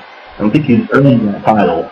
And wouldn't everything just come full circle if he were to walk out and I was there with that briefcase and I just had him to cash in and take away his little belt? Yeah, I wonder where he will go after he loses the belt. I don't think he's looked that far ahead yet. Look at this, a nice escape there from Reed Jones. Yep. Blasting, throws him into the rope. Oh, look at the lariat. Trying to hit that early. The lariat fixed it and then he gets monkey flip and Blasting has to go out. Look at this, he's going to walk out of a championship match? He's headed all the way to the last room. Oh, he's getting in his head. He made Reed think that he's going to walk out and he kicked him in the face. You know this probably better than anyone else, AJ. He's got the championship advantage right now, too, outside of the ring. Reed has to beat him in the ring. Yep, he's not doing any favors than McGlasson on the outside of the ring right now. Reed needs to get him in there, and he's out of the counter starts. McGlasson can get disqualified, McGlasson can get counted out, McGlasson can do whatever and keep that belt. Grilling Reed Jones. He said he was going to just wrap his hands around his neck and choke him here tonight. And it's like he's trying to do it. He's doing it right there. Oh, wow. I mean, not to speak too soon, but yeah, there he was, choking the shit out of Reed. This is that big wind-up. Reed dump counter. And side Russian move punch. Oh. He's off the big elbow. And McGlasson has got to be loving every minute of this. He knows Ryan Jones is backstage watching this. Yep. Oh, he's not loving that counter right there. He needs to stop focusing so much on pull-up right there when he gets to the rope. Yeah, I really feel this is McGlasson. So much on Ryan Jones, and what he needs to do is focus on Reed Jones, because Reed Jones gets a hold of him and gets the opportunity. He's not going to be walking out with anything. Yeah, how upsetting that would be. Look at this. Oh! A move like that, you could do it. Just dropped him right on his knee right there. Oh! Wow. Counter this. Back and forth. Yeah, you would have thought that, oh, wait a second. Bridges. Oh, and he's only a 1 count and dragging suplex real quick. That was beautiful. That was a very technical move from Jerry McGlasson. Look at this. Oh. He's able to stop running away for a Oh, little hit a second. offense. Reed back to his feet, shaking it off. He knows he's in a fight now. Right up. Spin him around. Turns around, he's going for it. Turns it back around. Oh, wait a second. Oh! Fires off two clothesline, ducks one, and super kick. There we go. Back in control. I think he should have went for the pin there. That might have been a mistake. Oh. McGlasson. And there he goes. That was a mistake. McGlasson's able to capitalize. Now, Reed Jones is good, but he's still very, very young, very inexperienced. Yeah, I've heard you talk about this before on occasion, AJ. I think we talked about this backstage. He has a tendency to make those rookie mistakes. He does. I mean... Oh, what? Yeah, He looks like it almost buckled him. He could be the boss's kid, but, I mean, nobody's perfect. And those things right there, those are stuff that rookies make, mistakes make, and, he's just suffering right there, and he's getting those Manhattan drops, and that's really the only legal way that you can hit the guy in the nuts. And he's definitely feeling it. And McGlasson taking a breather there on one knee. You can see this match is taking a lot out of him as well. And do you know why they call it the Manhattan drop? Because people from New York City are dicks. I did not know that. there's a little wrestling trivia for you. Look at this. Lining him up possibly for the Paragon knee out of the corner. No! And look, Reed. And he's dragging suplexes. Oh! Center of the ring and a 2 count. Maybe 1.5. He's got to stay on top of him. This is definitely his chance right now. The biggest opportunity, aside from that Money in the Bank match that you were in, or right in front of us. Yeah, me and him ran into each other plenty of times then. Hey. Also right in front of us right here. Whoa! Look at this. Oh, right off it. Hey, take that, you smug ass face. Now, if I'm McGlasson, I think I might want to stay a little bit away from you right now, AJ. That briefcase under the desk here. Yeah. He gets too close, that briefcase might meet the side of his head. Reed getting back into the ring here. What's this going to be? Oh, wait a minute. McGlasson with the agility and a shoulder block. Didn't see that coming. Wait a second, wasn't McGlasson going up here? He's been known to fly a little bit in his career. Not much, though. Oh, my God! He caught him with the fusion kick. Wait, a BCG! Oh, no! What is this? That play. The bell rang. They threw it out. What is going on here? Oh, come on! Reed gets right back up, though. Oh, but... Oh, I think that hit him low. That hit him low, damn it. No, not this. Oh. He just knocked He didn't even know what was that. He can't even make the I road. can't even see anything. Look at BTB. What the hell is BTB even doing here? I don't know. Whenever I see PTP, it's always bad news, so... He's just applauding his handiwork here. Oh, this is just disgusting. Well, McGlasson had a plan. I'll give him that. It was a cheap way to win, but McGlasson had a plan, and the name of the game is winning, and that's what he did. Reed Jones had him beat off of that future kick. McGlasson rolled out, and Reed Jones gave chase and ran into a steel chair with it. Oh, look, he got chicken hands. He was in his back pocket the whole time. You know, they put that failed Ground Zero Corporation together. I guess it paid off some way down the road. This is just...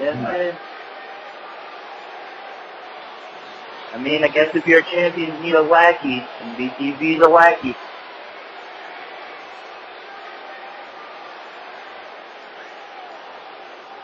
I mean, I was rooting for Reed, but that's the thing. McGlasson had an answer for him, but McGlasson escaped by the skin of his ass there. This was not the beating that he said he was going to put on Reed Jones.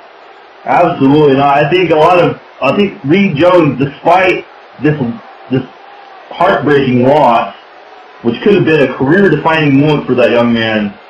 You know, McGlasson was going to the top. It's not something you see him do, and he suffered for it. He got kicked in the damn head. And if BTB wanted to come out, that probably could have been it. absolutely, you know, that, I said, but McGlasson, obviously, he had a plan, and you have to, I guess, credit him for that. Well, we're going to cut away here to my interview with Ryan Azrael, and then we'll be back momentarily for our main event, ladies and gentlemen. Don't go anywhere, because this is definitely an interview that you're going to want to hear. It's got a lot of insight for the main event.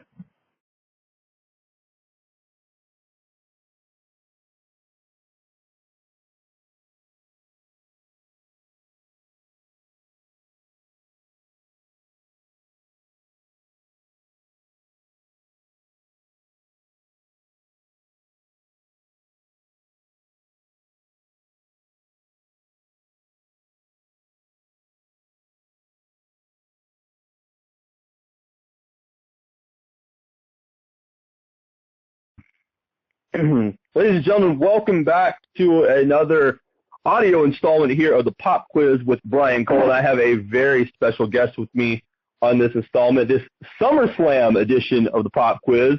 He needs no introduction, but I'll go ahead and tell you who it is. The Leviathan, Ryan Azrael, is here with us tonight. How are you doing, sir? Doing good. Been better, but doing good. Good to hear. Ryan, got some fan questions here, believe it or not, and got some questions myself. I'm going to start with the big question for you. Why the judge? Listen, you little pipsqueak. I'll tell you exactly why the judge. I should still be ECW's hardcore champion, but the judge comes out of nowhere and decides to see fit to give undeserving punks like Gucci a shot. And yeah, so the sun finally shined on that Cajun swamp dog's ass, and he beat me for the belt. So why judge? Why not judge? The bureaucrats of this company have been sticking their nose in for far too long. Judge had got exactly what was coming to him.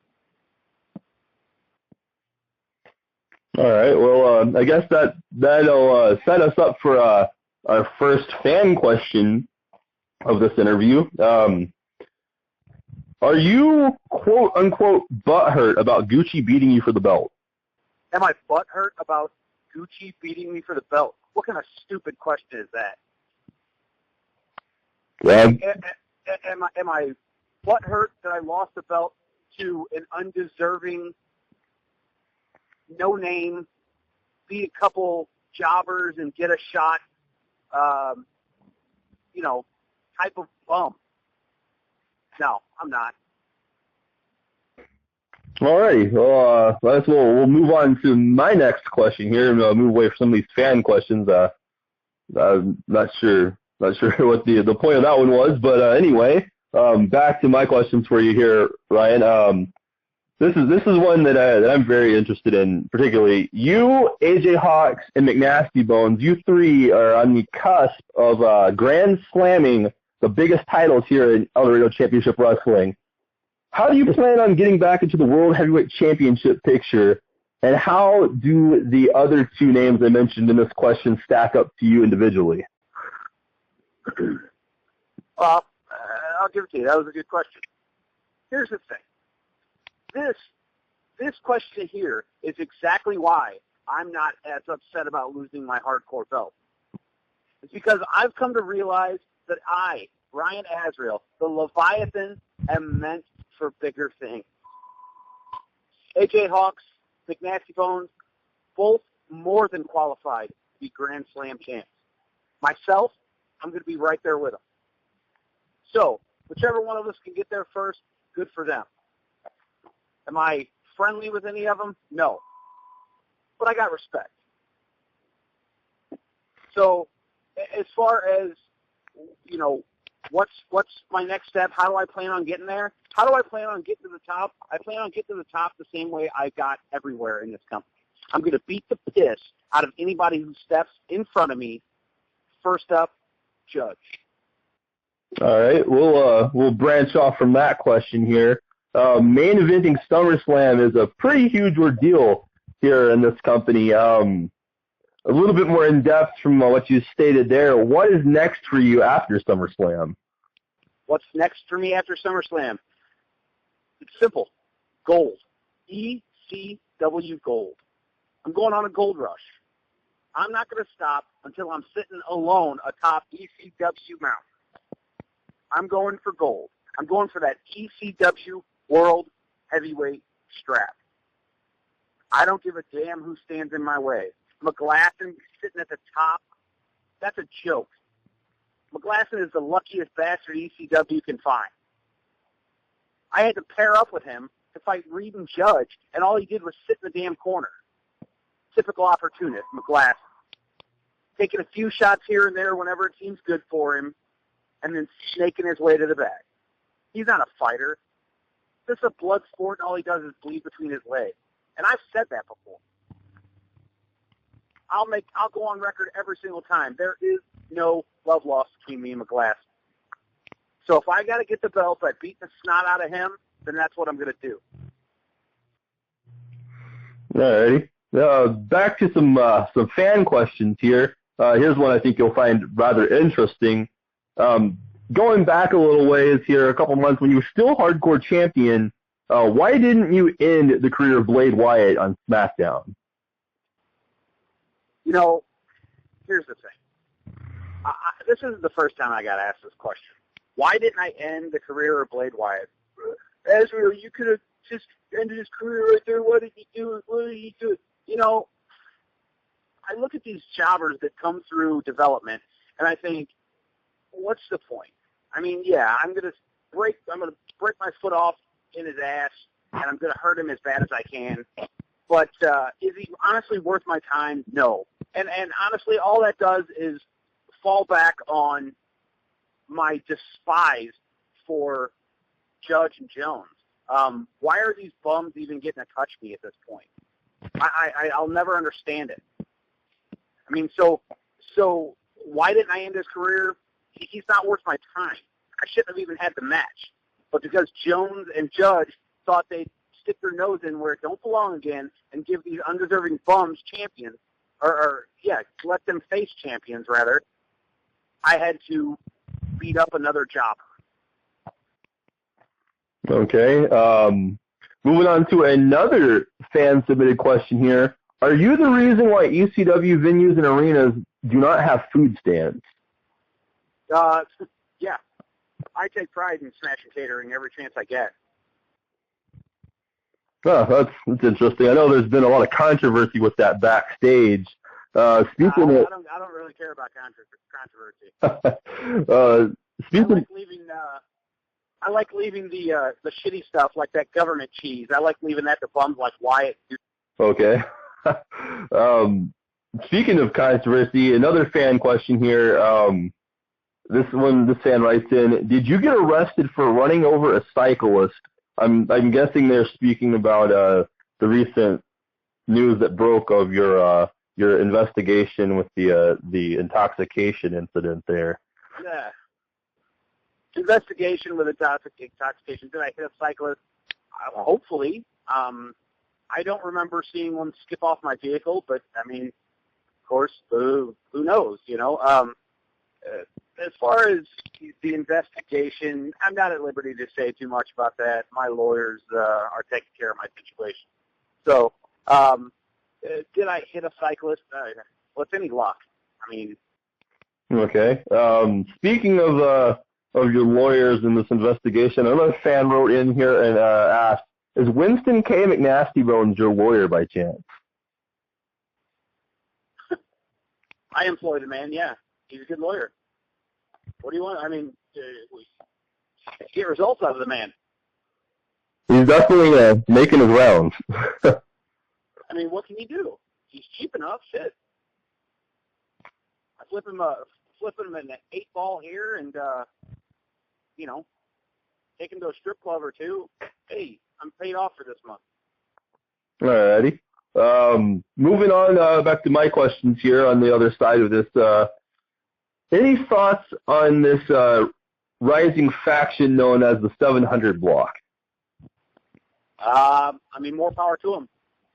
I can't really talk bad about factions when I was one of the leaders of the strongest faction ECW's ever seen. I will honestly say, if they don't want history to repeat itself, they won't do what we did and allow bums to infiltrate their faction. You know, I mean, we had certain people that didn't need to be there that ended up being there, and I honestly think it just laid the groundwork for what had happened. So, do I have anything to say about 700 Block? No. I mean, I respect any group that'll kick people's asses and leave it alone. So, I mean, that's kind of what I like to do. So let them do it. Stop them if you don't like it. Right. Okay. My last fan question here, before we get to the last concluding questions. In your opinion, what would be the best match you've had thus far in your ECW career? Oh.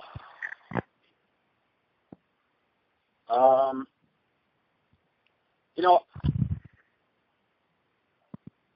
I'm a pretty arrogant son of a bitch, and I admit it. I don't think any of my matches have been the best. I think I've won some, I've lost some, but I mean, I think everybody's beneath me. As far as I'm concerned, ECW is full of bums and jobbers. A few exceptions, but like greatest match, wow. I mean, that's a tough one. I don't know. I guess we'll see at SummerSlam, won't we? Oh, it's an interesting prediction. Yeah. I for one am definitely looking forward to the main event, and I believe most of the ECW universe is as well, seeing that the polls are pretty even. But yeah, you got to give yourself a pat on the back, because I'm sure you will. You're ahead on the polls right now. Azrael, a lot of people are counting the Judge as the underdog here. You know, I don't put too much into them polls. Polls are voted on. You know, it is what it is. It's. I'm going to go into SummerSlam. I'm going to beat the ever-living piss out of Judge for what he's done, and hopefully get my message across that the ECW bureaucrats need to keep their fucking nose out of, you know, people's title contention. It's not his job to line up jobbers.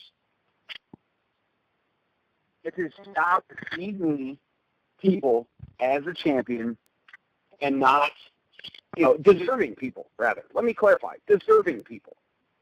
You know? I mean, he had a head of steam coming in. Oh boy. I don't give a damn about any of that. I give a damn about me being shit. So I don't particularly care for some of the decisions made. But hey, you got to roll with it. So you and Detroit, Michigan, the former SmackDown commentator, were pretty close friends from talks. What are your thoughts on the rumor of him losing his position as a SmackDown commentator for rigging bets on your matches?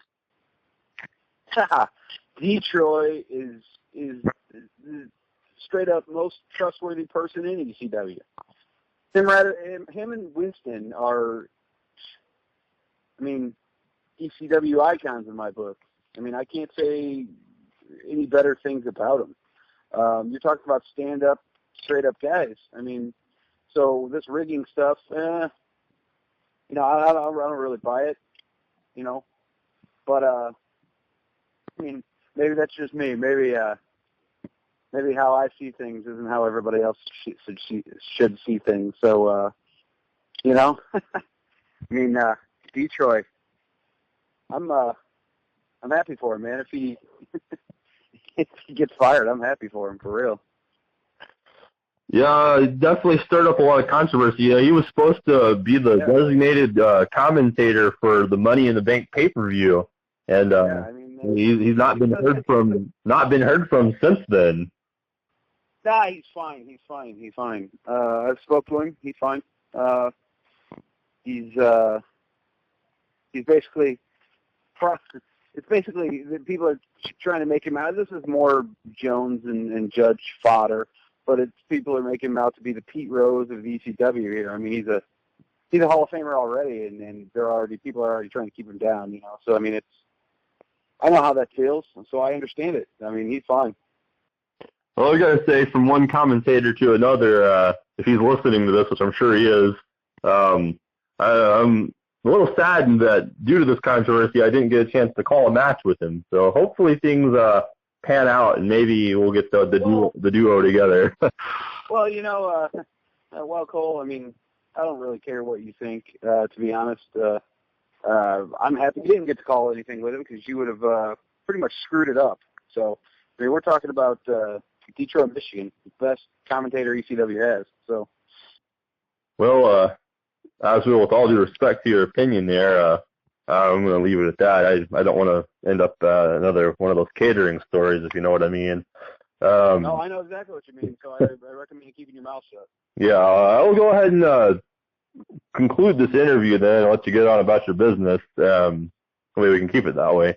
The last I mean, I am kind of busy. I'm getting ready to pick up Mrs. McGlasson again. She's going to run me down to Popeyes. So. Yeah, you got a big match coming up tonight as well at SummerSlam, you know. I guess yeah. she'll be in the attendance. Headlining match against ECW royalty. Oh, I'm excited. Alrighty. Our last question here, and then I'll let you get back to business. Will we ever see Ryan Azrael in another tag team, or does the one-man army lifestyle fit you better? You know what? I'm not going to rule anything out. ECW, there's lots of twists, lots of turns. I can't rule anything out at this point. Right now, my focus is the top of the mountain. I want ECW gold, and whether it be Parks or McGlasson or Hawkx or I don't care who's sitting at the top. I'm coming for that belt, and it's just real simple. Beating the hell out of Judge and then scoring the World Heavyweight title is going to be the only thing that's going to it's the only thing that's going to work for me. At this point, I mean, I'm fixated on one thing, and that's gold.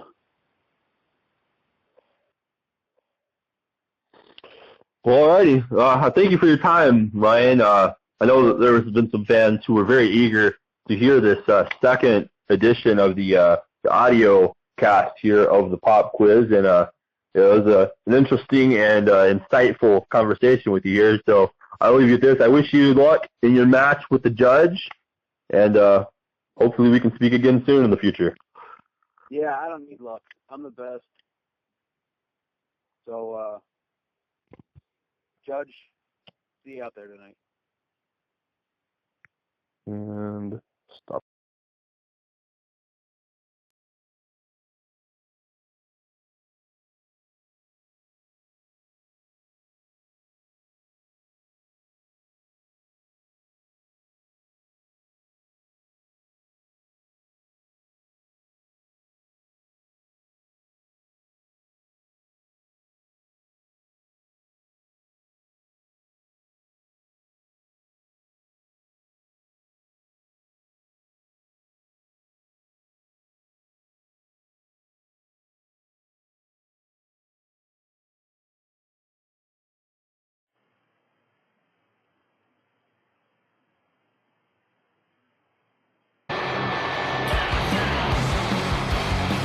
All right, here we go, AJ, the main event. That was a nice interview, by the way. Why can't you do an interview, an interview like that? You need to just hurry up and get on with it already. I'll clear my schedule up for you. You and I can have a nice interview like that. I'll tell you what, I will definitely check my calendar, and I'll move you to the top of the list. How about that? We'll get you in soon. We'll build a poll maybe on the ECW official Facebook page there, and and see how the fans The overwhelming results when people are like, why the fuck have you seen or see AJ Hawkx already? Why did he already have like 9 interviews posted? Because people are 10 times more interested in people in the locker room. But I digress. Hey, look, it's Ryan Azrael. Isn't he one of the strongest guys in ECW? Yeah, I believe so.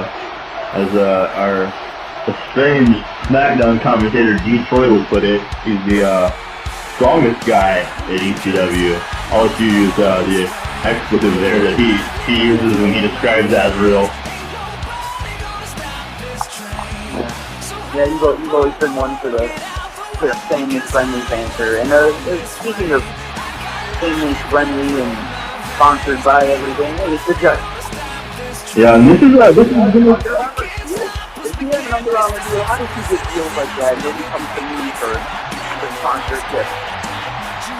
You might have to ask the Judge about that. You know, I'm interested to see this here. I don't think it's going to be family friendly. This is an Extreme Rules match. The question. Yeah, they're going to be getting a piss out of each other. The question is, AJ, is the Judge back in shape after the injuries sustained to hands of Mike Giachinno? He's strutting around. He's got that swagger that he usually has, and I don't know. He doesn't look like he's put on too many pounds to me. So I don't know. You can see him from here. He looks like he can take to me. Well, he and Ryan have been pretty even. They met a couple times before this. And he actually pinned Ryan on SmackDown a couple nights ago. So we'll see if he can make a repeat of it here. Azrael working the wrestling on him here. Yeah, I know Ryan is a big guy, but you look at him like this, and you just see how much Ryan is a Judge, but he doesn't really matter, does it? He keeps popping him up with ease. Judge is exceedingly powerful for being a bit smaller than him. Was not expecting that, and they go right back to the wrestling here again, slowing it down in this no disqualification match. You never thought you'd see you going hold for hold and no DQ match, huh?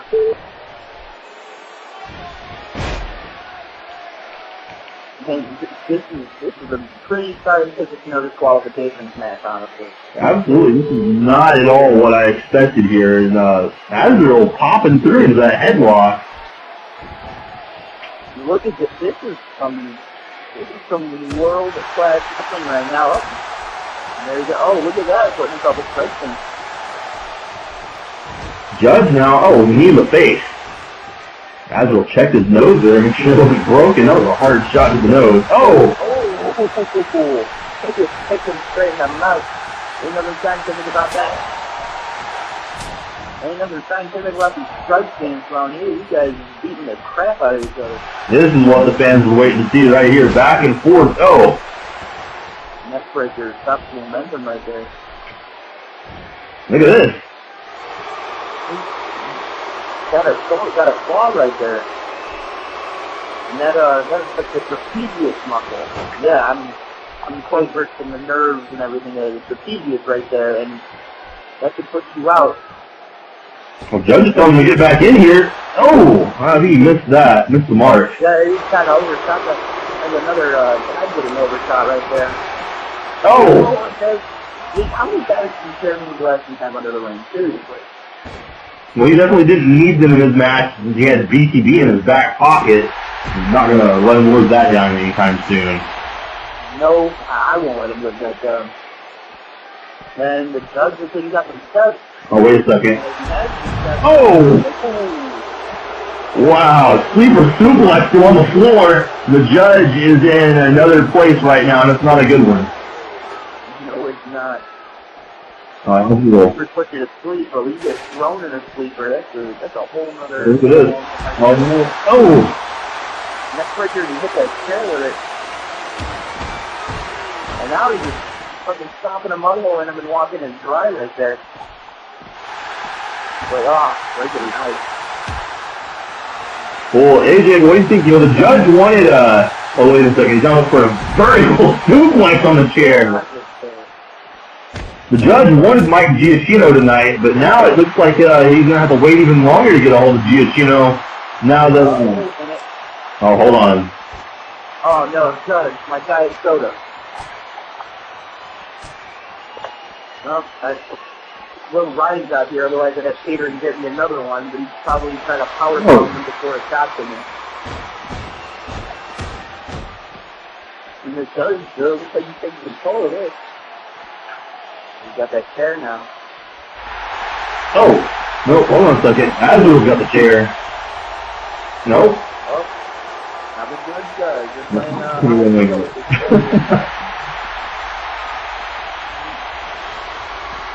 playing, they both really, really want that chair. Oh! It's all legal. Oh, DDT him. DDT on the chair. Moves definitely hurt a lot more when you shoot him under a chair.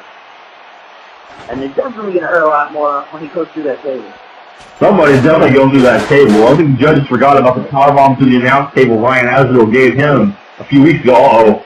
Oh, no, no, no! Oh, my God. That table's so surprisingly intact for being broken.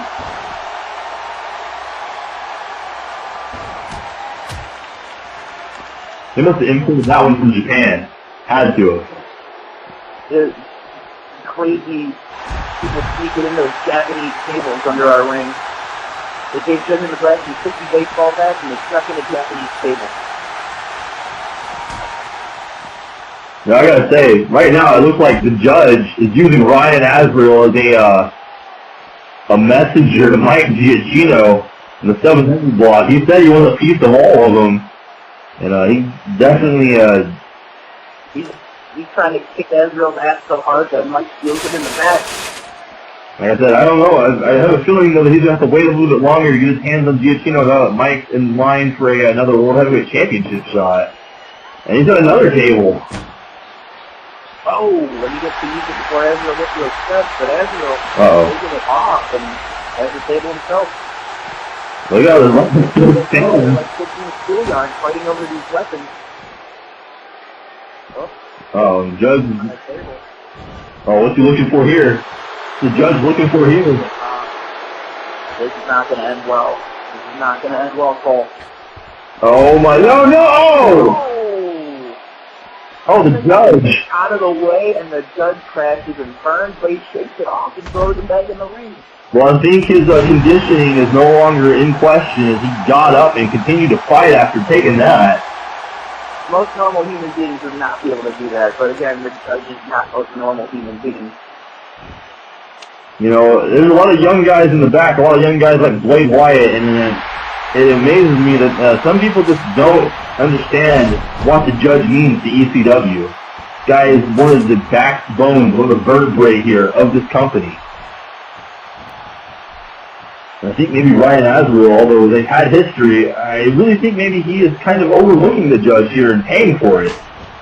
Oh, he's paying for it with that ladder. He's bringing the fury with him right now with that ladder. Setting it up in the corner now. I noticed that his shirt said that he wore out to the ring, Judgment never sleeps, and he's not sleeping on Azrael. He's, Oh. He keeps hitting Azrael with that sender stick at everything. Oh! Jesus! Oh! And ladies and gentlemen, looks like we got some blood. This is the first time we've seen blood tonight. Yep, Azrael has been split. That's what those kendo sticks will do. I'm sure you know all about that, AJ. Just bust you wide open. They're probably one of the least softest things to get hit with. Good. Oh, shot there. Probably landed on his feet still. Oh, look at them. They're doing some here. Take this one. With his ankles the way it was, you'd be laying on your feet from the top rope like that to re-injure yourself. Oh, look at this. Oh, on the concrete. And there's no padding on that entrance right there, so he's getting solid concrete. Oh. Azrael, you don't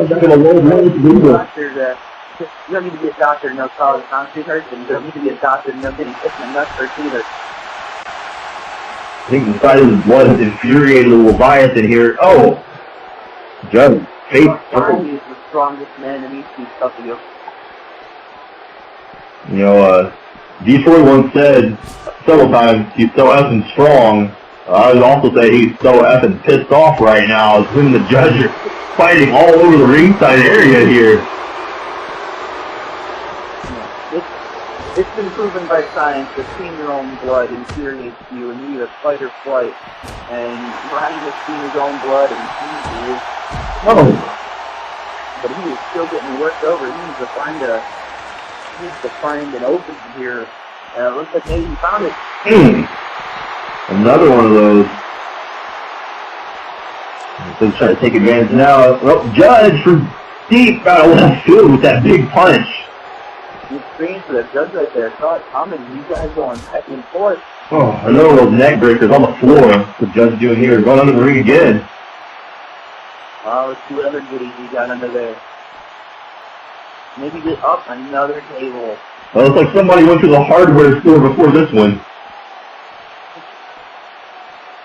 Those must be all the extra tables left from catering after Ryan beat them all up. Well, we got some answers about his encounters with catering in that interview. He was very upfront about how he feels about the catering staff here. He's not even fucking with his food.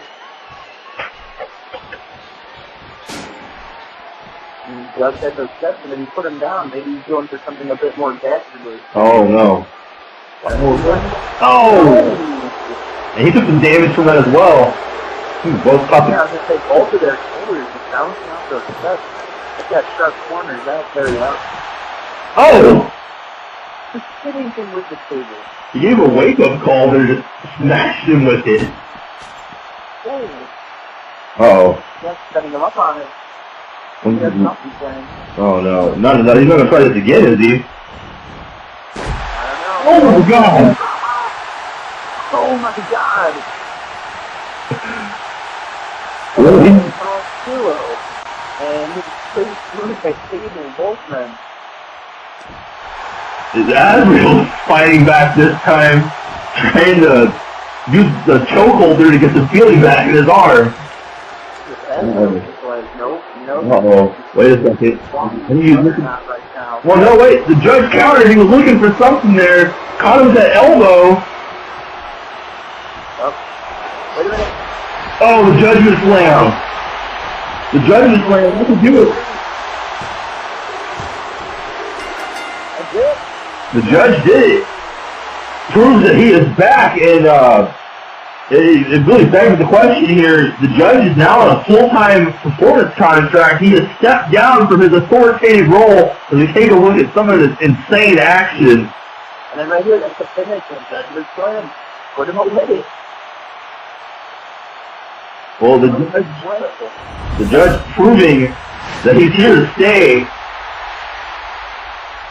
He puts Leviathan to rest, and you gotta beg the question, you know, what's next for the Judge?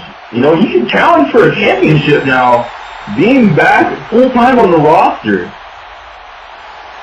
He could, I guess only time's gonna tell what he's gonna do. But, it's a solid win right there. I mean, good to see him back in the ring. He doesn't look like he lost his step. Oh, wait a second! Mike Giachinno from behind! Where did he come from? I don't know. But 1 minute he wasn't there, the next he was. Wait a minute. Well, I thought we were going to go off the air, then oh, come on! They go on fire. Wait a second, AJ, wait a second.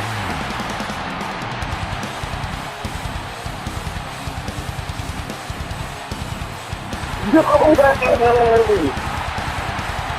It looks like business is picking up. That is who I think it is, right? It is. RPJ is in the building. He said he was here. When you shot that video before the event took off earlier, that big announcement, he said he had just arrived. And I think he's had enough of the machine. He's had enough of Mike Giachinno's antics here tonight. Not going to see the Judge get taken out again. It It's extreme judgment. That's what it is. The man who was the boss man in the house. And wait a minute. Oh my goodness. Big suplex to the turnbuckle. Giachinno got it looks like he's seen it go. Oh. Oh, they will sidestep him right there. Maybe not. Oh, jumping right out here in front of us. Oh, wait a minute. The judge has rolled over here out of the line of fire. These two are going to come to blows now, it looks like. Blows in the ropes or something. Wait a minute. Wait. Oh my god, another suplex. Right on his head. And Mike Giachinno, as everybody knows, had that neck repaired after WrestleMania when he took that pile driver to the announce table. He's dazzling him. He's feeling some type of way right now, and RCJ is putting a boot to him. But this was completely unexpected. Who would have saw this coming? I didn't see it coming. Was it in your notes? Definitely not. I didn't know that Ryan was going to be here. I thought he was just making the announcement and, he was going to get back out on the road. He's been scouting talent around the world, as he said, for NXT, but he's, and we all know, been out of the ring other than the one altercation with Mike Giachinno after Payback when he had to forcefully take the title from Giachinno. Oh, no. Wait a minute. Uh-oh. No, this is not good for the man. Oh! Oh! Able to get back in control with him right there. Oh, first hit. That didn't last long.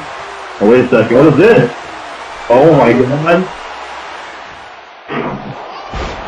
What is that? He just suplexed him again from an electric chair position this time. Mike Giachinno is dazed and confused. He has no idea where he is. Oh no. The icons are all over. And he's not done. No, he's not. He's kicking it. Oh, wait a minute. Oh, he's not letting him get that easy. He is just putting the punch to him. He's able to get out of the way and drop kick. This is unbelievable. I think Mike Giachinno expected any of this tonight. He got his big win, the 700 block got their big win, and he thought he was going to finish off the judge and take him out of the equation once and for all, and here comes Ryan Jones driving him into the ring post. That won't be doing his neck or anything any favors either. Going up for it again. Wait a minute. You gotta be kidding. Oh. Good Lord.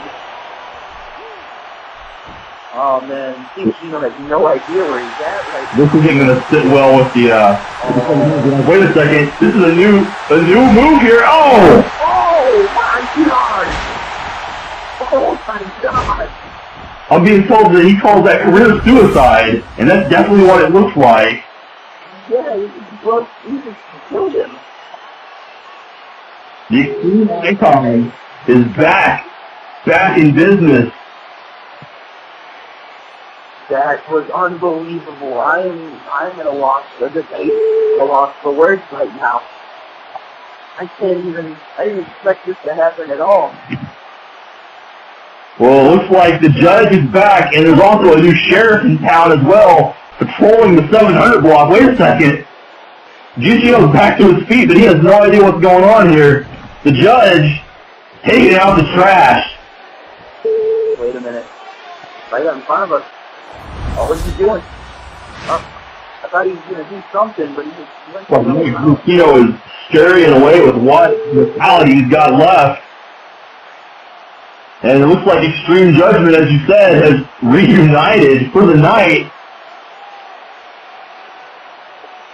What a way to end SummerSlam, AJ. This is incredible.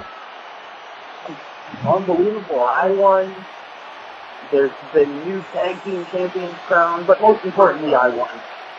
Absolutely. I gotta say, my hat's off to you. And the 700 block, it looks like they've got a threat of their own here to take care of now. Extreme Judgment has reunited. they were able to defeat the Illuminati. Well, I guess only time will tell if they can defeat the 700 block. Well, AJ, thank you for joining me on commentary tonight. It's been a blast. And I think we're going to have to get out of here. Maybe when I retire, I can do this too, because it seems that I'm also really, really good at this. So, I think everybody watching at home is going to agree that it's a treat that you've been out here, and we'll have to do it again sometime for sure. Absolutely. So, will you do the honors of signing up?